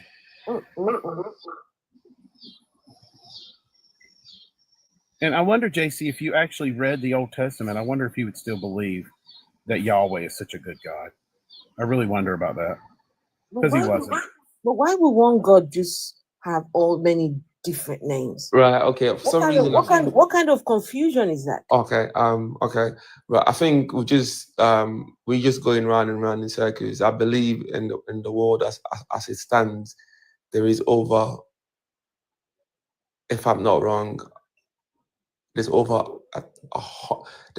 let me just try and narrow it down. There's over 1,000 languages, and if every tribe, if every religion would every if every tribe would give a name to obviously pass that person. But JC, so when you pray to God, I don't see a problem in that. So right, of course you don't. But JC, let me ask you: when you pray to this deity, yes. What language do you use? Right. So the same way I speak in English or I speak in whatever language I wanna, same way people from all over the world would classify him and that name they call him and that name they know him as in the so right. Okay, I'll give you an example. Yorubas will say Jesu, right? Will say Olorun, and Igbos will say Chineke, and Hausa will say Ibangiri. Same as people with different tongues, different languages all over the world. Are you going to go query them and ask them, oh, those are not the same thing. Why you call it? Then you are both not talking about the same person. How is that possible? You're not referring to the same person. No. Right, okay. Right. You're not talking about the same person. I have a question, if the people in that country, they call their God a certain thing, yeah. You and your own call your own God a certain, then you both are not talking about the same No, hold on, right. Everybody, right, okay, right. That's okay. For some reason, right. That's why we all have different languages in life. Wait, JC, quick question, right? So I'll take us back a bit, just because I like the sound of his name. When Barack Obama was president of the U.S., right? What was his name whenever they would report his name in any other country? Because it's just Barack Obama. God damn it. That's because it's just Barack Obama. In China, what was his name in India? What was his name in Ethiopia? What was his name around the world? Right, because before English, right? Before English, there was no Barack Obama, but there was a Jesus before English. Oh no! Wow. What is Barack Obama is not an English name, so that doesn't. No, I'm just giving an example, right? Okay, whatever. Before I'm not talking about his name. I'm talking about Barack Obama as a person. Before Barack Obama, or before you guys here, there was no English language. There was Spanish, sir, and Spanish will still have a name. That's a non sequitur. Has nothing to do with Latin that. too. Greek too. Yeah. Yeah. All of them. So your argument is mute. Hi, Phil. So JC, if you weren't trying so hard to defend this religion, you would have said, yeah, they can't change his name. You would use your logic. You'd be honest with yourself. But you see, this is the issue with the religion, because you're defending it so much, because you have to be on the defense. You're here denying something that is clear as day, is common sense, right, there's not going to be changes in the name when they're reporting it. And that's just the issue here. They're all different people that are being referred to, different characters that are being referred to. You mentioned Chineke. When the Igbos call Chineke, I'm not Igbo, but when the Igbos call Chineke, something they're calling on to Jesus. But Chineke existed before these people came on, because Chineke is the god of the Igbos. Is one of the gods. Second, Lilliput, someone made a comment in the comment section that whether he was Jason, Isu, whatever, that the name, it doesn't matter, right? It matters a lot. It matters a lot. So if the person is up here, we can have him explain himself. Oh, okay. If the guy's name was, for example, Jason, right? And now your folks are calling him Jesus. Every time you call on him. Now, okay, you know what? Lillipod. Let me try something with you, Lillipod. I want to get your attention, okay, Lillipod? Okay. Get your attention, and I want to have a conversation with you. Okay? Right. So Felicia, how is Star? Felicia? I don't know who the hell you're talking to. No, but I don't know who the hell you're talking to. No, hold on now. But Felicia, I'm trying to tell you something. I'm just gonna mute so you can talk to Felicia. No, it's you. You're Felicia. I've changed. No, I'm not. I just changed your name to Felicia. That's no. I'm just gonna wait for Felicia to finish talking to you then. But it's you.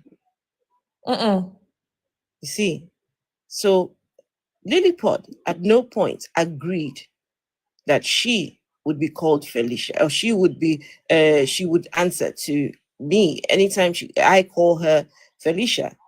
So when did Jesus agree that from now on, when you call me Jesus, I'm going to respond to you?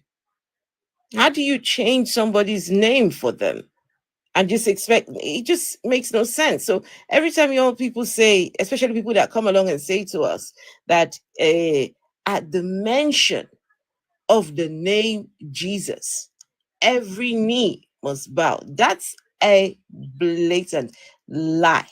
Nothing will bow at the name that was never his name. Nothing. Nothing is bowing. Nobody's moving. Knees don't bow. Nothing is shifting. Huh? Cannot bow. Knees cannot bow. So Okay. that God is really mumu. No knee could bow. Iggy, no. Tell us, Iggy. God, there's just 1 second. I want Iggy to speak. Yeah. Yeah, can you hear me, please? We can hear you, but very low. Let me try. In the meantime, Goddess Reggie, ask your question. 4 questions, but they're very quick. So, JC, what is the Prophet Muhammad's name in Spanish?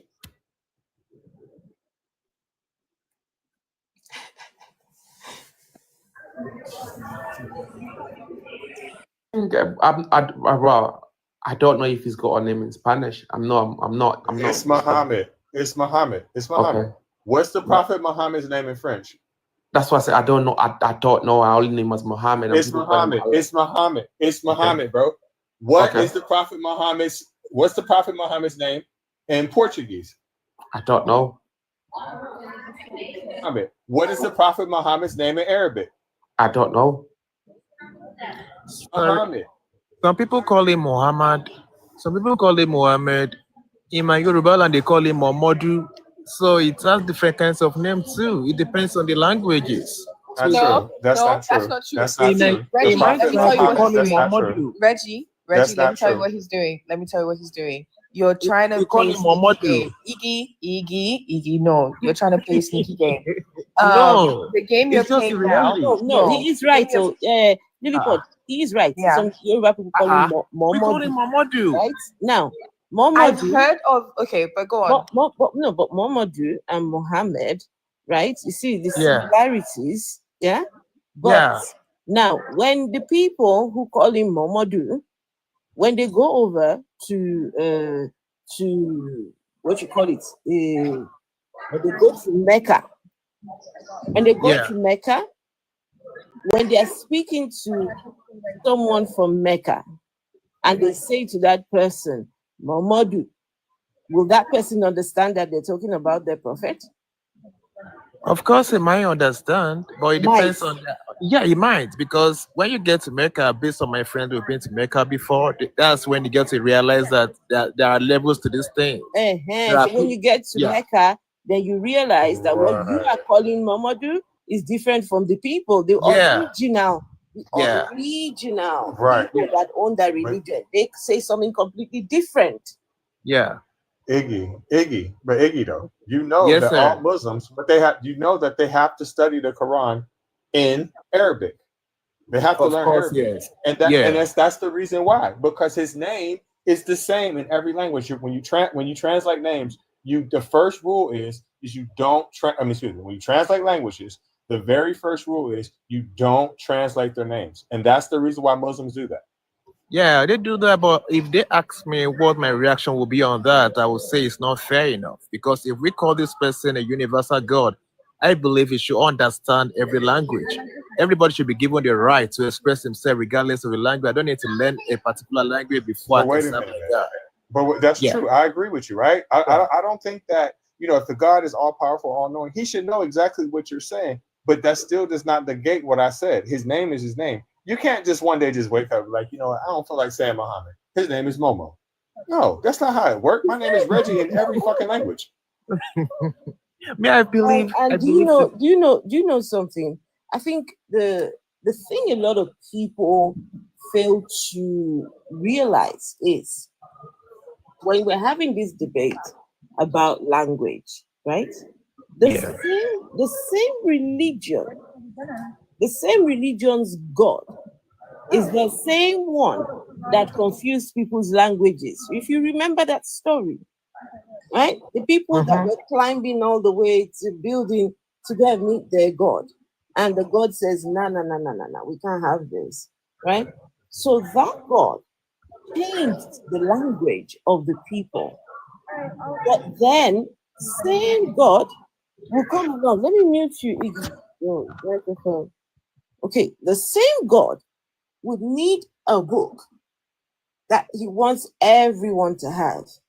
And now that book would need to be translated into the languages that he started the problem according to the book. And now his problem has now developed. It's even a greater problem, right? I don't know if anybody's understanding what I'm saying. Does anyone understand what I'm saying? It just makes more confusion. He's poor at planning because he didn't plan that very well. And he can't be all-knowing then. He can't be all-knowing, because if he had known that he would need to write a book that everyone should have, then he would not have changed people's languages to begin with. He's not all-knowing. Takes away from the omniproperties of your God. You can respond to that. You're awfully quiet. Okay.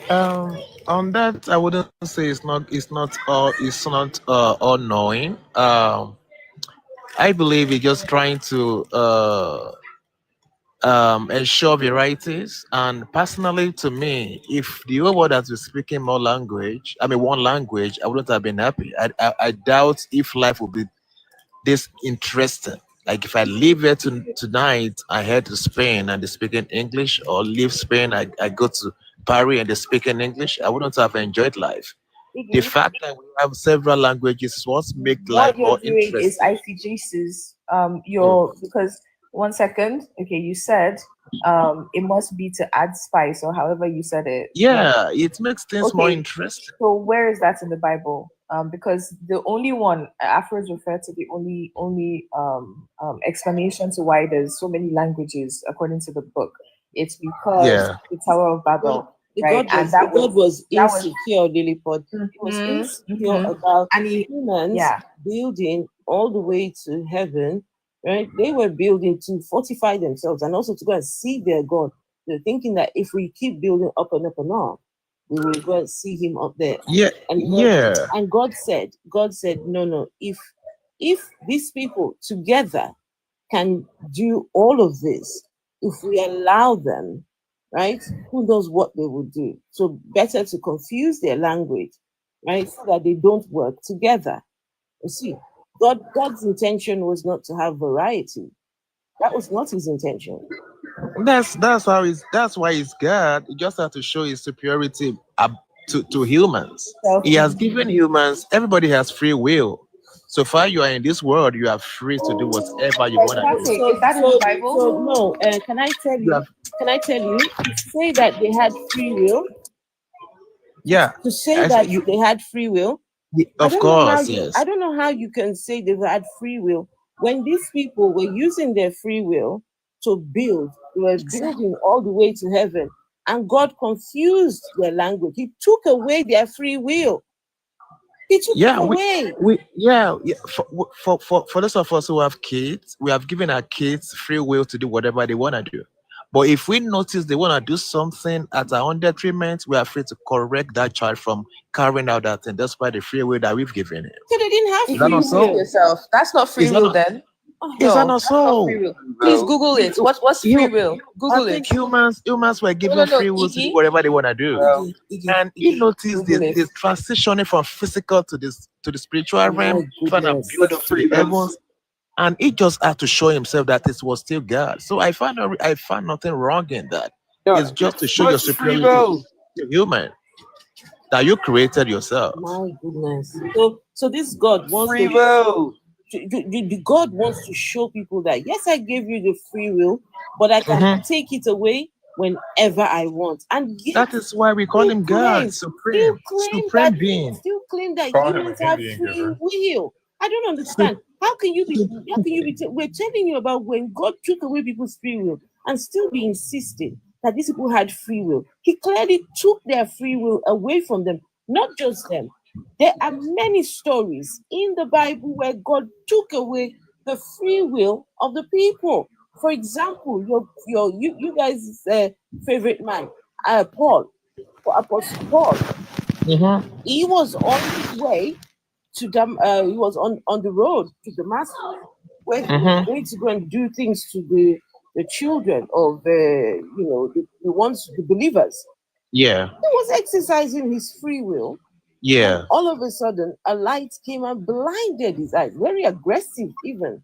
Right? You blind somebody's eyes for 3 days and insist that they go and talk to one person who did, and somehow now he was trying to do the opposite, but now he's now speaking for this God, right?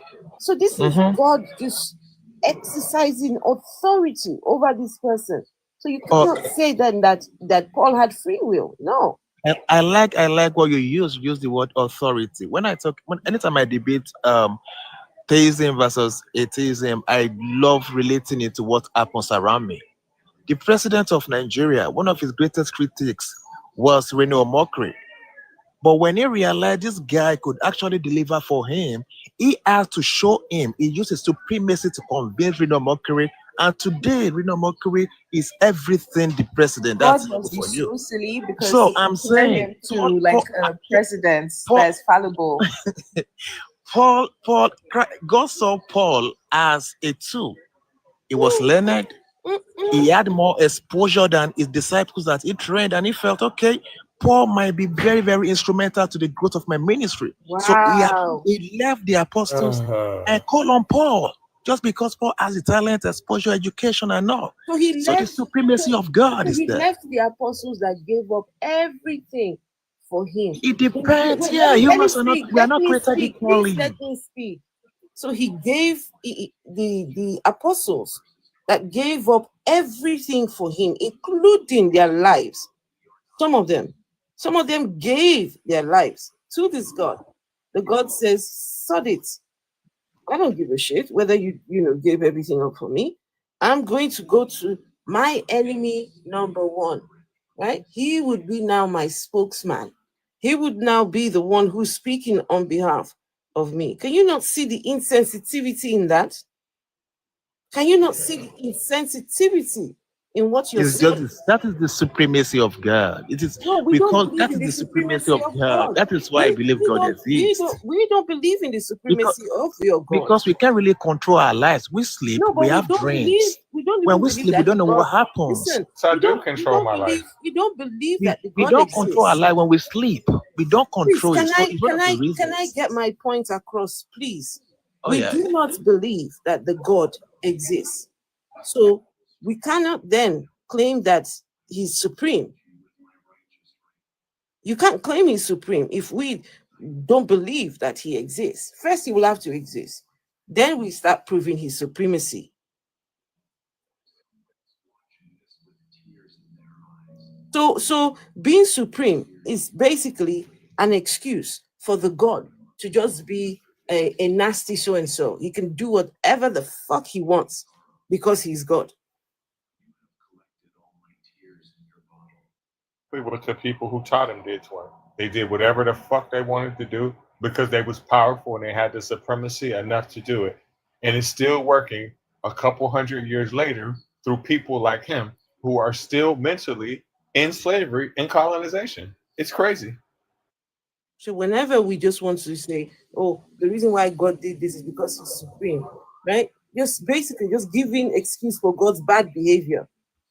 That is why it's supreme, sir. That's the game, Afro. Zero accountability. I'm sorry. So when we sleep, we find ourselves, we have dreams. We don't know what's going on around us. We don't have a control over ourselves. Yes, we do. Yes, we do. Yeah. Wait a minute. So I do know what's going on when I'm asleep. Wait a minute. I know what's going on when I'm asleep, right? Because listen, listen. You know when you're asleep, right? How I'm trying to answer you, right? So you know when you go to sleep, how if you have to go to the bathroom and things like that, how you keep breathing. Mhm. The reason why is because your brain still has activity. So the reason why you have dreams is because your brain activity is still going. No different, again, than you know to breathe when you're still asleep, right? You know to wake up after sleep to go pee because your brain is in control. But are you conscious when you are sleeping? Do you know what's going on around you? Yeah, Can I ask Goddess Reggie? Goddess Reggie, let me ask you a question. Yeah? Okay. Goddess Reggie. Goddess Reggie. I'm here.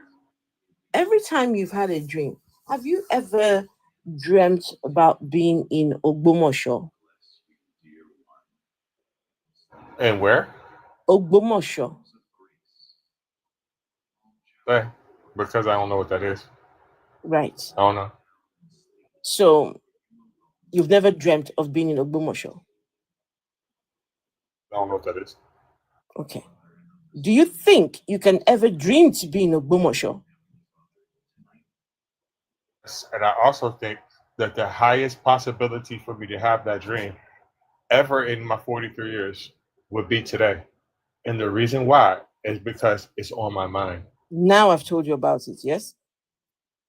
But before I said anything about Ogbomosho, could you have dreamt about being in Ogbomosho? Literally be impossible because I still don't know what that is. But the way my mind works is I'm curious, so now I'm going to figure it out. You see, so Goddess Reggie was right when he says he has a clue at least of what his dreams are going to be about. You're not going to go and dream, someone like myself, I'm not going to go and dream about traveling in a town in Afghanistan I've never heard of, never been to, no. When people dream, it's usually things that are familiar to yourself, right? These are the activities of your brain, the activities that are going through your brain. So, yeah, Godless Reggie was right. And your brain activity has nothing to do with a God. Your brain has nothing to do with a sky daddy. Your dreams, nothing at all.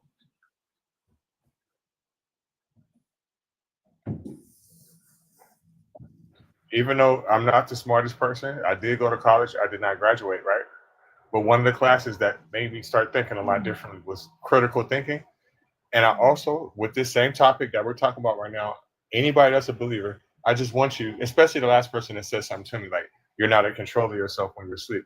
You need to study how the brain works, right? Your brain is literally in control of everything that you do. My brain is making me say what I'm saying right now, right? Your brain is in control.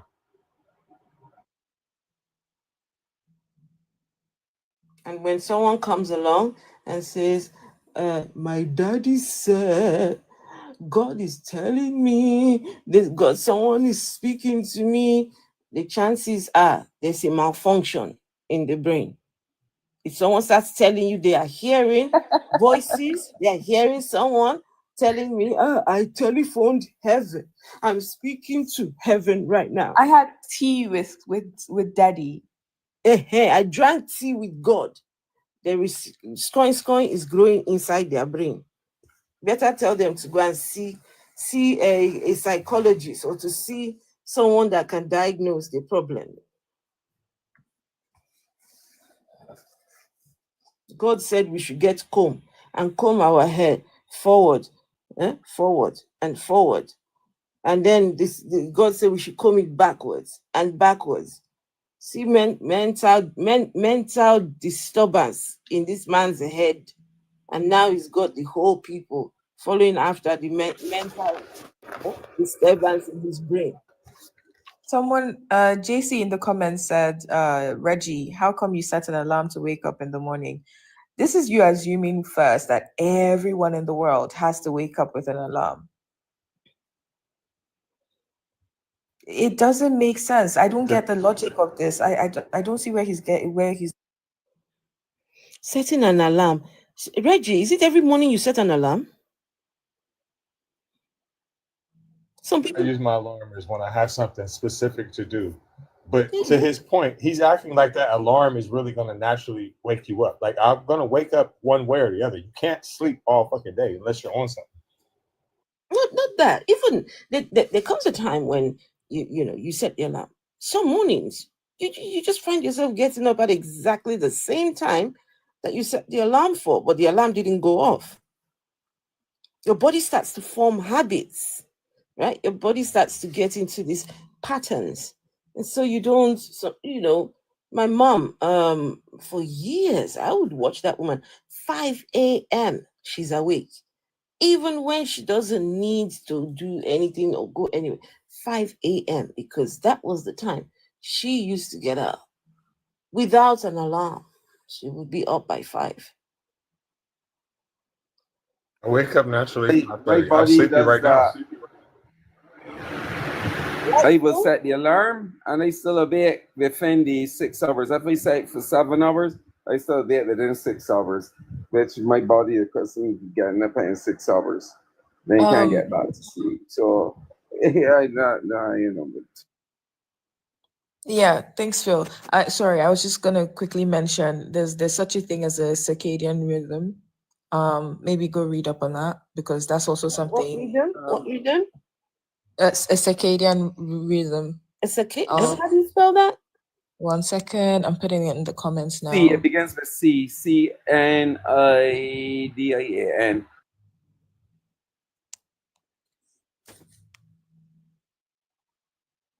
They think that, Jesus loves you is just the end of all ends. Listen, if Jesus loves me, he's just as foolish as you, Iggy, because I don't love you and I damn sure don't love him, nor do I have any desire to go to heaven. Send me to hell with all the Jezebels and the HEAUXs. My man.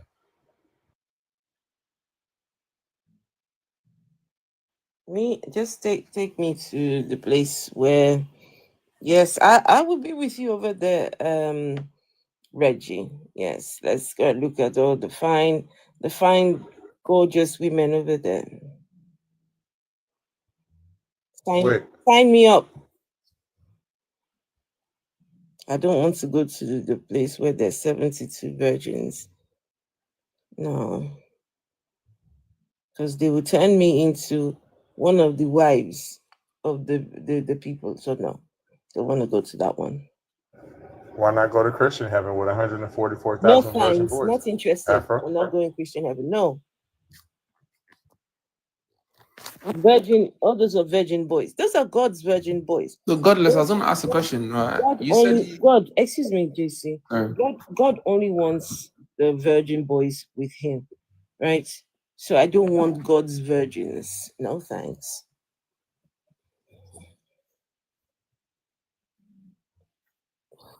godless, you said something about being in control of yourself when you sleep. You control your sleep and stuff. But how come? That's why. Hence the question where I said, but you set up alarms in the morning, which obviously you need to actually take it off my mouth, because when you have an important thing to do in the morning, it's like you have an interview or you got work, you did set up your alarm. So why would you then do that if you have control over your sleep? I never said that I have control over my sleep. What I said verbatim is your brain activity keeps going while you are asleep. Because if your brain stops working while you're asleep, you will die. No different than you still are breathing while you're asleep, because your brain is in control of that, right? Your brain wakes you up when you have to pee when you're sleeping. I never made the claim or said in any state that I am in control. The reason why I would set an alarm is to foolproof this situation. That alarm is not literally waking me up in the sense that you're saying. Like y'all be like, oh, God woke me up this morning. No, I wouldn't have died without that alarm. I may have just overslept and life would have moved on. So when you say that, you're not making any sense to me. Right. So what? You would. So why would your brain not wake you up for an important interview or something very important? Because the number one reason why my brain wouldn't wake me up on time is because it would be on my mind and I would be more anxious. Whenever I know I have something to do, this is me personally, I'm very anxious about it, right? So a lot of times I can't sleep when I'm thinking about something that's going on the next day. Like if I know if a woman is like, oh yeah, tomorrow I'm gonna give your ass some, next thing you know, I'm up all night and I can't go to sleep because I'm thinking about it. But if it's a normal day when I ain't got nothing going on, like I said, right now it's 8 o'clock where I'm at. If I get off this TikTok right now, I'm gonna be knocked out 5 o'clock up in the morning. I also want to ask, did you give him any of this information prior? Because he's coming with a lot of assumptions about your behavior, about how you can't wake up for important things without the alarm, etc. Like I don't understand, JC. Where's all these assumptions coming from? What says waking up? What says waking up with an alarm? What's that got to do with whether God exists or not? No, it's got nothing. It was the other guy asked him a question, right? And yeah, because no, that's how we got to this alarm waking up business. Okay, It's cool. not about God, right? How did we go from whether God exists, doesn't exist, and then waking up with alarms? So is that like God is the one controlling whether we wake up or don't wake up, or what? Yeah, I believe so. Yeah, and that's why people. Sorry. Which God does that then? Which God is in control? Right, because the one and only God you all know. Which one, the Christian God or the Muslim God? Which one? Right, the one and only God. Like you did say, the Muslims copy the Christians. So okay, is it the Hindu gods? No, there's only one God. Is it the Hindu ones? In the world, like even in Google knows about one God. Like obviously, if we try to move on to the not true. You're very small-minded. You're very, very small-minded. Nobody is trying to believe one God. Google knows there's one God, guys. Google knows. No, when I say God, this is new information to me. They are gods. Google knows it. Right. God, because Google has a brain, can process. Google has a brain. Google is likely a believer too at this point. If you know, just one God. I just want to point out that there's somebody else on the panel. I don't know how to pronounce your name. Ola. How do you pronounce your name? Honorary Honorary Front. Honorary Front. Hello, can you introduce yourself, please? I would like for all of us to take a break from JC. Honorary Front. But I don't mind. I'd rather people talk than, sometimes just nobody's talking, nobody's saying anything. Yeah, it's also quiet. Okay, it's probably good. Idols believe on elephants. What's this one saying? Idols believe on elephants. What does that Afro, mean? that person is a Christian, I Idols. think. What is idols? Maybe Hindus. Yeah. Idols. Hindus. They were trying to say Hindus. Amazing for hey, it says Afro. God made alarms. Absolute nonsense. I don't know. How do we go from talking about God and then you set an alarm to wake up in the morning? So what's that got to do with the God thing? Come on, people. If you're gonna make arguments, at least come with something that sounds and is something that is.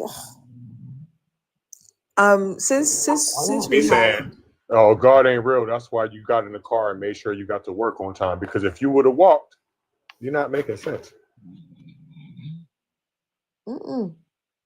They use God, backing them up as evidence, claiming it's evidence that God exists. That does not. That is circular. It does not prove anything because we know how your brain works and what participate in your not melanin. What's it? The one from pineal gland. There's a part in your melatonin. Right. Thanks. My brain just had a little brain fart. Phil, you're saying your brain is malfunctioning? Maybe that's God. That might be God. No, sometimes you're having a senior moment. That might be God. But it is that along with what else? There's two things because by the pineal gland works and the sleep cycle rhythm, right? So it's all chemical based. People, it's not God making you anywhere. And as Reggie says, science, you can train your mind, especially if you create certain habits.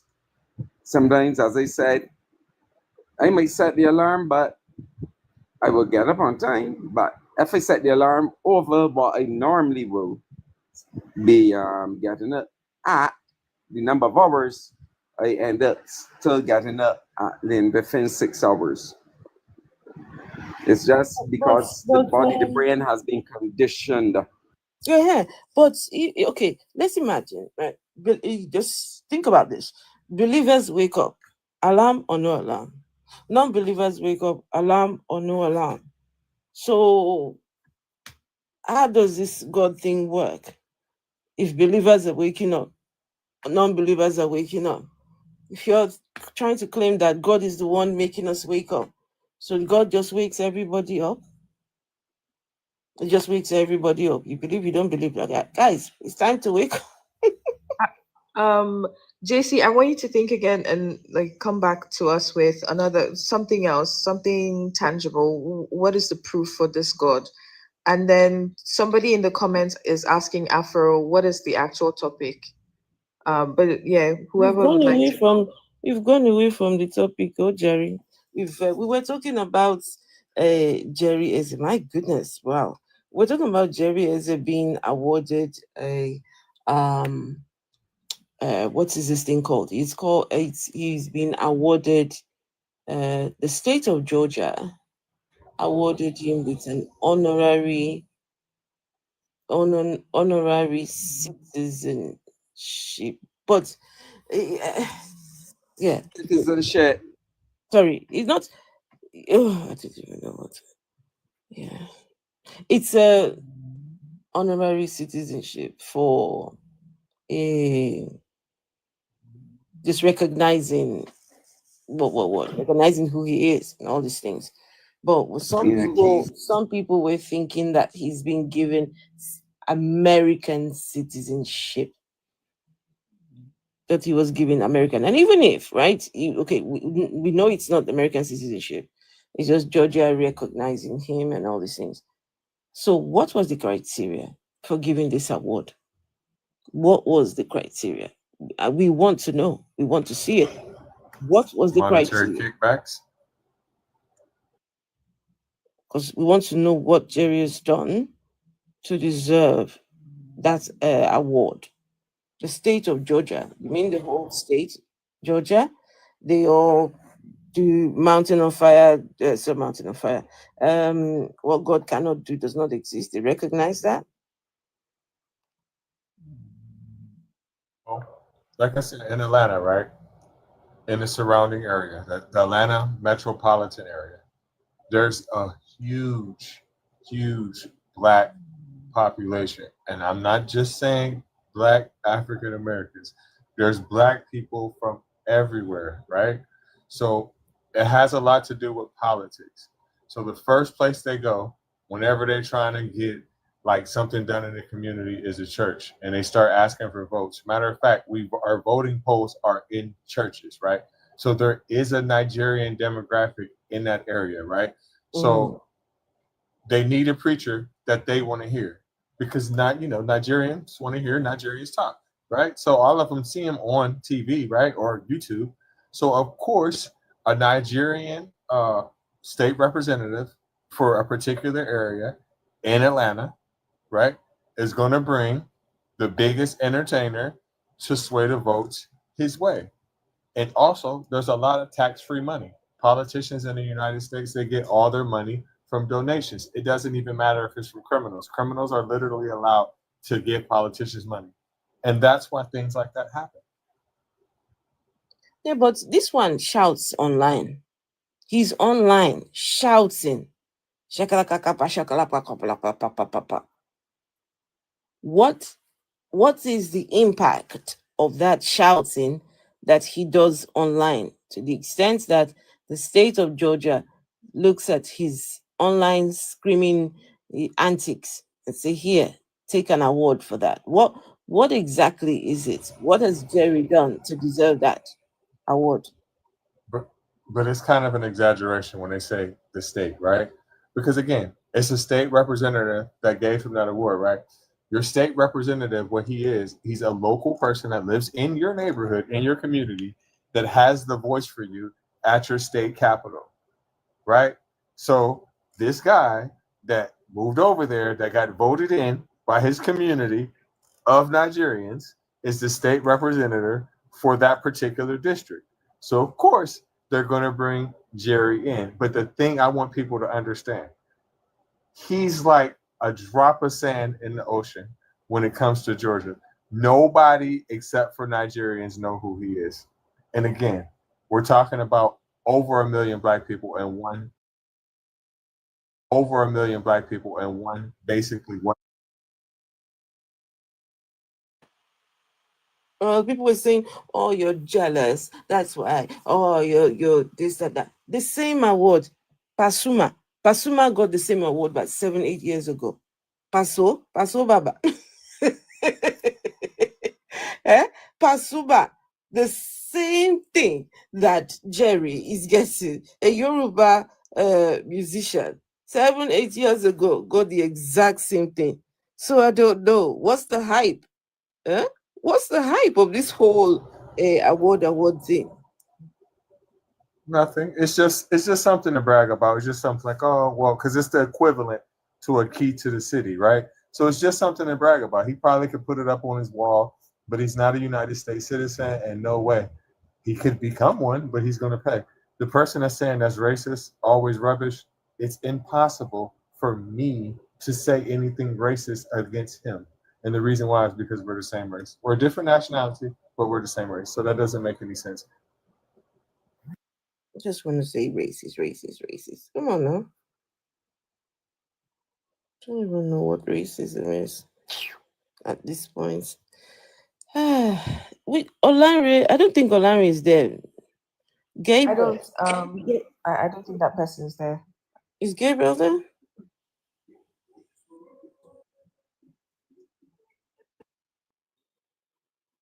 Gabriel? You were quite fun in the comments. Introduce yourself. Yeah, I'm Gabriel. I feel like you've been here before. Have I? No, have you? Probably, yeah. I don't know. So why did you ask? No, I don't think so. I Anyway, don't think I've ever seen introduce you. yourself. Afro, I don't know why, but I feel like maybe this is just a different account, but that's just a hunch. But anyways, Gabriel, please introduce yourself. I'm Gabriel Briggs. Okay, hello, Gabriel Biggs. Hello. How's it going? Hello. Yes, all right. Thank you.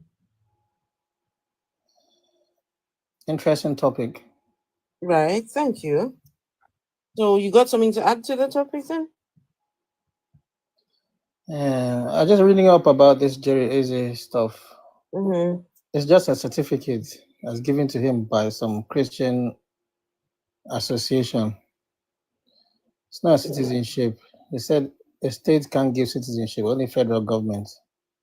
Yeah, but so why is the state giving him this award? No, it's not even the state.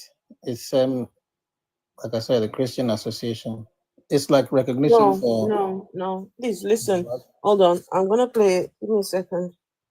I won't say it's the states. I won't say it's the states for Just sure. hold on. You hear the guy. Hold on, just one sec.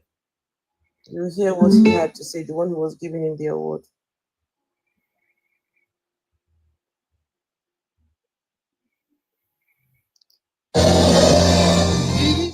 Sorry. Just give me a minute. When you hear a rock,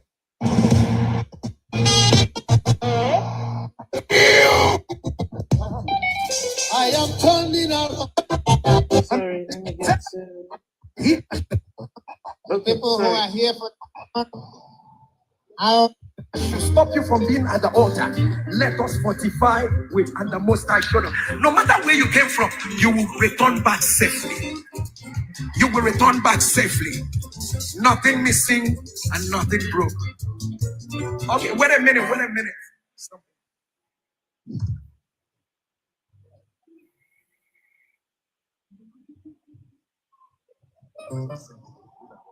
Hello, Pastor. How are you, Pastor? My name is Gabe Okoye. I represent the District 102 in the Georgia House of Representatives.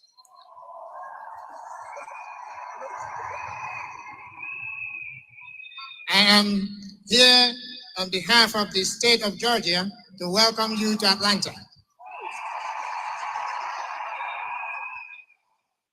And to also welcome all the people who are here for the conference from various parts of this country and outside, wherever you're coming from. I say welcome to Atlanta. While you're here, with all the blessings we've gotten today, please visit our tourist attractions. You will love them. But Pastor, on behalf of the state of Georgia, we have a recognition from the state of Georgia as a whole. See, from the state of Georgia as a whole. It says the state of Georgia. And it says Secretary of State, Brad Raffensperger, Secretary of State of the state of Georgia, do hereby proclaim Pastor Jerry Eze as an outstanding Georgia citizen. And I haven't finished. Georgia citizen. Let me finish. And then he says, may this outstanding citizen be afforded every courtesy as a goodwill ambassador from Georgia in his travels to other states, to nations beyond the borders of the United States of America, or wherever he may hereafter travel or reside. Thank you for your service to our state. On behalf of the state of Georgia, Pastor, this is for you. And Pastor, I don't want to introduce. So, is acting on behalf of the state of Georgia as a whole. Did you hear that? That's what he says. But are you sure? Are you sure the government of Georgia even knows about this? Well, that's the question we're trying to, hopefully we'll get to the bottom of it. Somebody's going to lose their job. No. The person who was speaking is a state government official, but like you said from the beginning, Gabriel, right? Federal law supersedes. So in reality, that's a participation certificate, but at its core, it's bogus, because how can you say you're an outstanding citizen of Georgia when his ass is not a citizen of Georgia? It makes no sense. Mm-hmm. And Reg is saying that his contribution to the state, you're thanking him for his contribution to the state, he's got nothing to do with. What's the contribution that he managed to get people inside the stadium?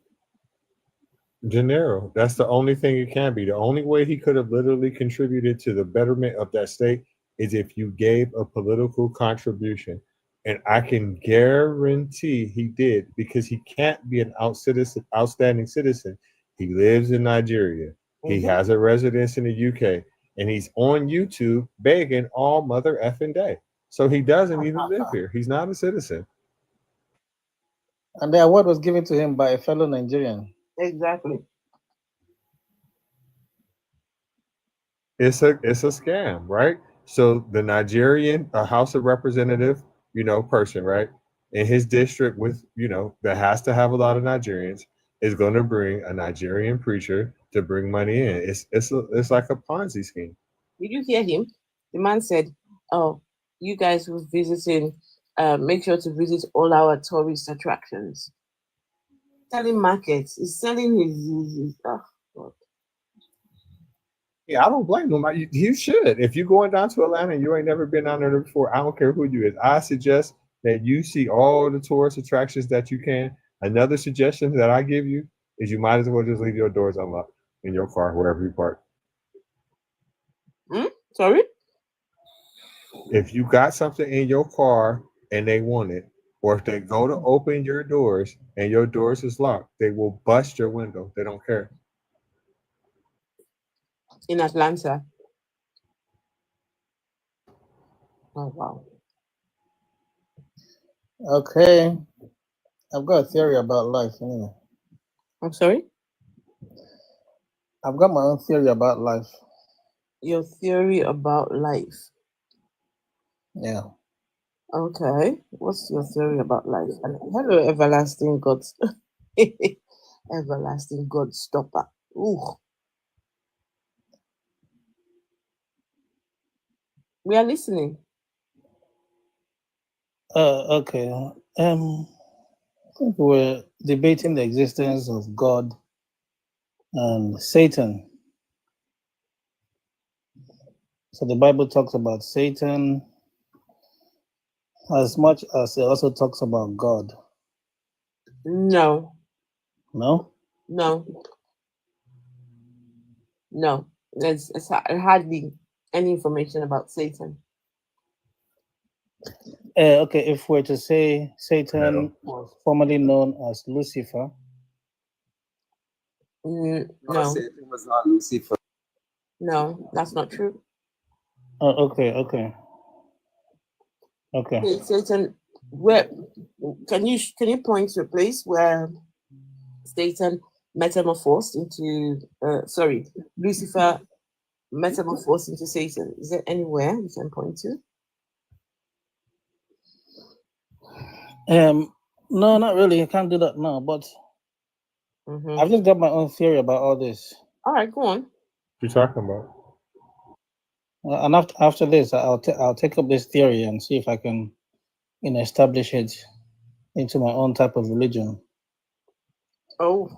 We don't know if Lucifer, aka Satan, is I apologize, Gabriel. I apologize, but I don't remember you saying if you were a Christian or not. Are you a Christian?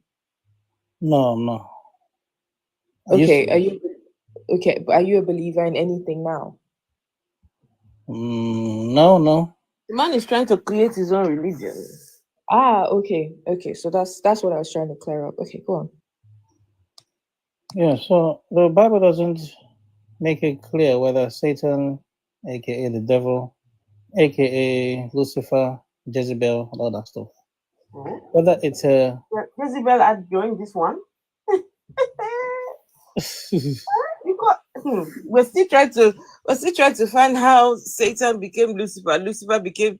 Now we're adding Jezebel. There's just so many. What's a woman now? Personalities. Yeah. So good question. Good question. Is it a male or a female? No one knows. No one knows. Same thing with God. Only proof that God is a male is, the prayer, Our Father who art in heaven, and all that stuff. But my theory is, what if this Lucifer, which is a female's name anyway, is a woman, and we never heard of God having a wife or partner or girlfriend. So what if this Lucifer being entity is actually the wife of God, who they had a relationship before the beginning of the universe, and somehow, according to the scriptures, Lucifer had issues with God and was sent to earth. So let's say God broke up with his girlfriend, Satan, Lucifer, and now Lucifer is pretty upset and angry and taking vengeance on God, trying to destroy everything God created.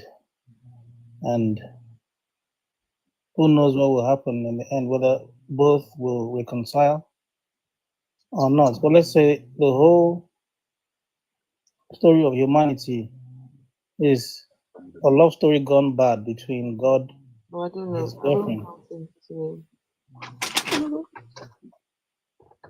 Listen, I think what we try and do here is to deconstruct the claims made by that book. We don't try to build on top of the ridiculous claims and making them more ridiculous. Right? So listening to you just now just sounds like, okay, let's how about we make the Lucifer a girl, and maybe sorry, if the story doesn't make sense from the get-go, whatever you choose to add to it, it cannot work. It will fail. Lilliput said something from the start. Lilliput said, wait, hold on. Lilliput said, oh, sugar. Oh, just give me a minute. Hey, Smoking. Lilliput said something. Said, there's, wait,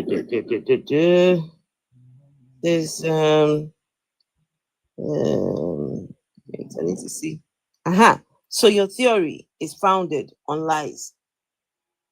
When we're starting off on the premise of a lie, it's pointless. It's pointless. Just don't bother.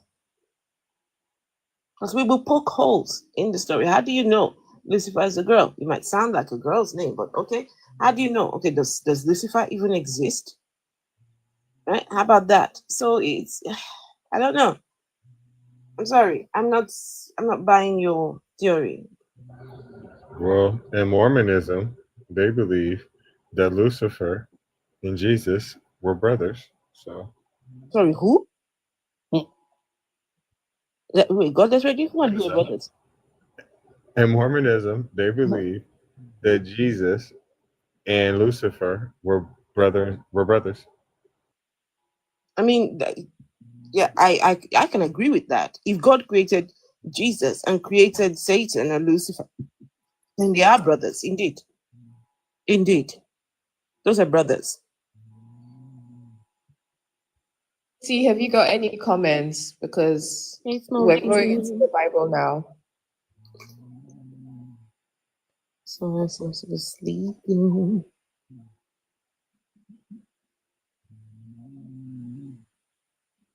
This person in the comments, HIA. Ha. Oh, wow.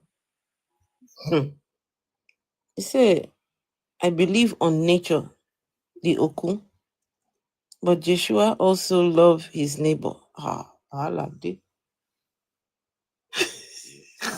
He believe in Okun, but Joshua, that one, he loved his neighbor. Who was his Afro. neighbor? No, he You said better that. roll oil on his stomach or something. Somebody when no gets home, when they walk out up and down the desert, they love his neighbor. God bless Reggie, you were saying? I'm gonna roll over on his stomach. Cool. Whoever, if it's snoring. Oh.